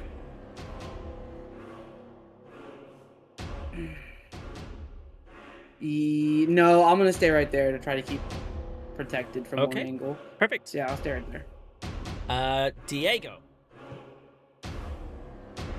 Well, that changes my turn. Mhm. I'm gonna vicious mockery the dog in front of me. Hopefully it, kills itself out of depression or something. I don't know. So wisdom save, please. Yes. Please fail. 14. 14 is the DC, so it succeeds. Okay. I will bonus action give Mirabelle a bardic inspiration. She's the only one, right? Sure. Everyone got a bardic. You got a bardic. Advantage on everything, but it doesn't matter. I got a bardic. No, I don't have a bardic. I'm the only one without a bardic. There you go. Everyone else has got one. Cool. Is that the end of your turn? Certainly is. Perfect. As we come to Sylas. 2 dogs staring you down. What you doing? Simply lovely. I will get out my quarterstaff. Mm-hmm. And I will smash the hound on the left Okay. with a freaking 11. Unfortunately, that misses. And I'll just stay my ground, covering behind my shield. Perfect. As we come to Ashira. Between the hounds that are between Diego The one next to and Diego looks the most rough. Zelentrus. Thank you. She will lash towards him with her short sword. Mhm. For 14. Hits. Which is 12 points of damage. As it dissipates, dying before Diego. Okay, and then I will take a step forward as I now can. And slash at the one in front of me. The one above you, right? Yes, that's Cool. yeah. Hits. 21 hits. 21 points. I wish there was a hotkey to untick. 4 thingy. points. 4 points of piercing. Very nice. As you do 4 points of piercing damage. Cool. Yeah. Is that the end of your turn? And then I'll stay sort of in between here. Perfect. Sounds good. As we come to the Shadow Mastiffs. The first one, who you just hit, bites back at you with a 11 to hit. Misses. Whilst this is happening, Sylas, you're getting bit at by the other one with a 10 to hit. Jesus. Zell, he's seen you come back to life. He bites at you. 22 to hit. Well, Paddy, as you know, Blade Ward would go down when I go down, so I lose that concentration. Yeah, do you want me to roll a d4 So- or not? I'm confused now. No, I don't want you to roll the d4 because Okay. that would be silly. And why would Yeah. it matter anyway? It's 22. I'm AC 15. Like, You're right. Who would ever tell you to roll You're a right. d4 in So this you space? just That's automatically dumb. take the 9 points of damage then. Hey, well, you know what, bitch? I'm still up with 1 HP. You are. You are indeed. Cool. And that is the end of his turn as we come to Elirr. Elirr. Our feathery Leave me friend. alone! And he just casts Toll the Dead on that mastiff that Very nice. biting at the friend he's in front of him. Okay. Wisdom save DC 16. He fails. Takes 12 The points of damage. max roll again. The hell is this? Okay. Nice. Yeah, as he takes 12 points of necrotic damage on that 1d12 that you just rolled. Cool. Yes. Is that the end of your turn? Bye. He flies back. And that's the end of your turn. Yes? Yes. Amazing. Yes. Mirabelle. Still I'm hand hoping this- glowing. Yeah, still hand glowing. I'm using that. I am attacking the one that's on the left of Sylas. Okay. I will tell you now, you would all see that the mage armor she has on is also ablaze. So, yeah. 20 hits. Can you roll damage twice for Hey. me, please? Oh, that's a shame. 9 damage. As you do a total of 9 points of damage, as instead of shooting just the one bolt here, 2 fire, and you notice as you shoot the second one, that glow on your hand fades. Mm. Okay. And I'm just looking at it like, why? Is that the end of your turn? Yeah. Perfect. As we come to the cultist, who steps towards you, Sylas, and swipes with his ritual sickle with an 8 to hit. Which misses. Cool, and that's the end of his turn. As we come to Zell, who is just about alive. Zell looks down at the arrow in him, and he says, "Judge, I know this is petty, and I know this isn't the right thing to do." As he pulls the bolt out of him, he goes, "But that was just sad." That's 1 point of damage. As he but that was just sad. As Zell puts his hand in his pocket and takes out the stone, and he says, As you take out You the wanna stone, end it? Zell, all 3 of the Shadow Mastiffs dissipate, and their essence falls towards the stone. It goes black. Zell, holding the stone, smiles, and his eyes glaze over green as he says, "You want to earn your keep?" Can I cast Dissonant Whispers at the bandit, please? Yep. Who fired a bolt at me? Mhm. That's a. I'll put it in the thing first. That's a DC 14 Wisdom saving throw, please. DC 14 Wisdom save. It 15 succeeds. save, so it takes half this damage. Wait, it was the bandit, was it? Yeah. I clicked the wrong one. Okay. That's Takes a a full fail. round. So it takes 12 points of damage. As it dies. Falls to the floor. There is 1 cultist left. However, can I please have from you a wisdom save at disadvantage? Oh, shit. Oh, this is good. This is bad. This is bad times. Oops. Would have been a 21, but this is an 8. That's an 8. You have Bardic. You do I have a bardic. You do have a Wait, bardic. don't you also have a free reroll you've still not used? And you do have an inspiration. Because I gave you a heroic inspiration at the beginning of the session. Did. Did you? No, you gave it to Zell. No, you gave it to Elirr. Elirr was the I one gave it driving. Elirr and oh no, you're Oh right. yeah, actually no, you're Elirr right. and You're right. You're right. You're right. It was just Bardic. Cool. It's just Bardic. I need you to roll this for me, please. Now you know, fuck it, let's go with the plot. I want to find out what's going to happen. I ain't using my bardic. You don't use your bardic. Okay. Hit me with the plot. Hit me with the plot. I want the story. I Okay, want the Zell, story. you fall unconscious Cool. as you lose your last hit point. Nice.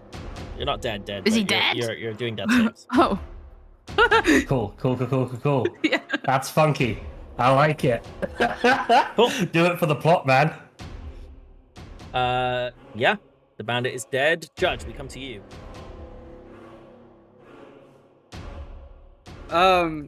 Seeing all this happen. Okay. Judge is just gonna trust that Zell knew what the fuck he's doing. And I'm going to run up to where the red cultist is, and I'm going to divine smite hammer into it. Cool. Definitely hits. 24? Roll damage. 24 hits for sure. That is 20 damage. You did more than double his hit points as he falls dead to the Yeah. ground, and you all successfully finish combat. Well done. Zell is currently unconscious. Del, can you roll 2 death saves for me, please? I too? Yeah, You'll why find two? out. It's not been his turn yet. Doesn't it's matter. me next. It's the end of combat. Everybody's dead. That's not. What 2 the? death saves for me, please. Cool. Perfect. It's not at disadvantage, but yeah. Oh, Yeah, so In I'll that take the case- first one of both. cool. Yeah. Okay. Cool. What do you guys do? Combat has ended. We're free to move? You are free to move. You are free to do what you'd like to do. You I'll- can drop the I'll- Well, lingering would thing. I'll just go Yeah. cast Cure Wounds on him real quick Cool. and bring him back. Cool. Yeah, Can Elirr you would cast, also like So to he's fly not over. dead. you cast Secure Wounds? Yeah, well, right before I do, I'll just kind of look to everyone else and say, do we, the stone, what it just did, do we need to do anything about that just yet, or? We'll figure it out after. Get him up. Okay, I'll cast Cure Wounds on him. 10 points of healing? Zell, 10 points. That's max. you're still down. Cool. Yeah. Okay. But he's not dying though, right? Do I see he's like not Is dying? he like stabilized? Is he He's not stabilized at He's not least? stabilized. Doesn't appear to have any effect. What do you Where's guys the do? stone? In his hands. What's Hand. the stone Can doing? I- Or looking like? It looks black To all of us. to all of you.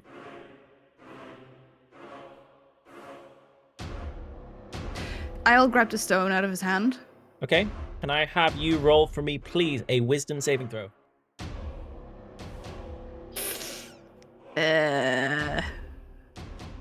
You do have the A bardic inspiration. 23. I do have a bardic You inspiration. successfully take it Very out of his hands. Zell, you regain that hit point and return to life. Ashira, it burns and you drop the stone. I kick it. Okay. How far do you kick it? No, just sort of to over here. Why can I not ping? Just Okay. like Yeah, you give it a proper boot. It's over there. It's solid black. It's like obsidian. It seems to take in all the light around it. There's no reflection on it. This thing has evil magic. Maybe we should just throw it into the fire.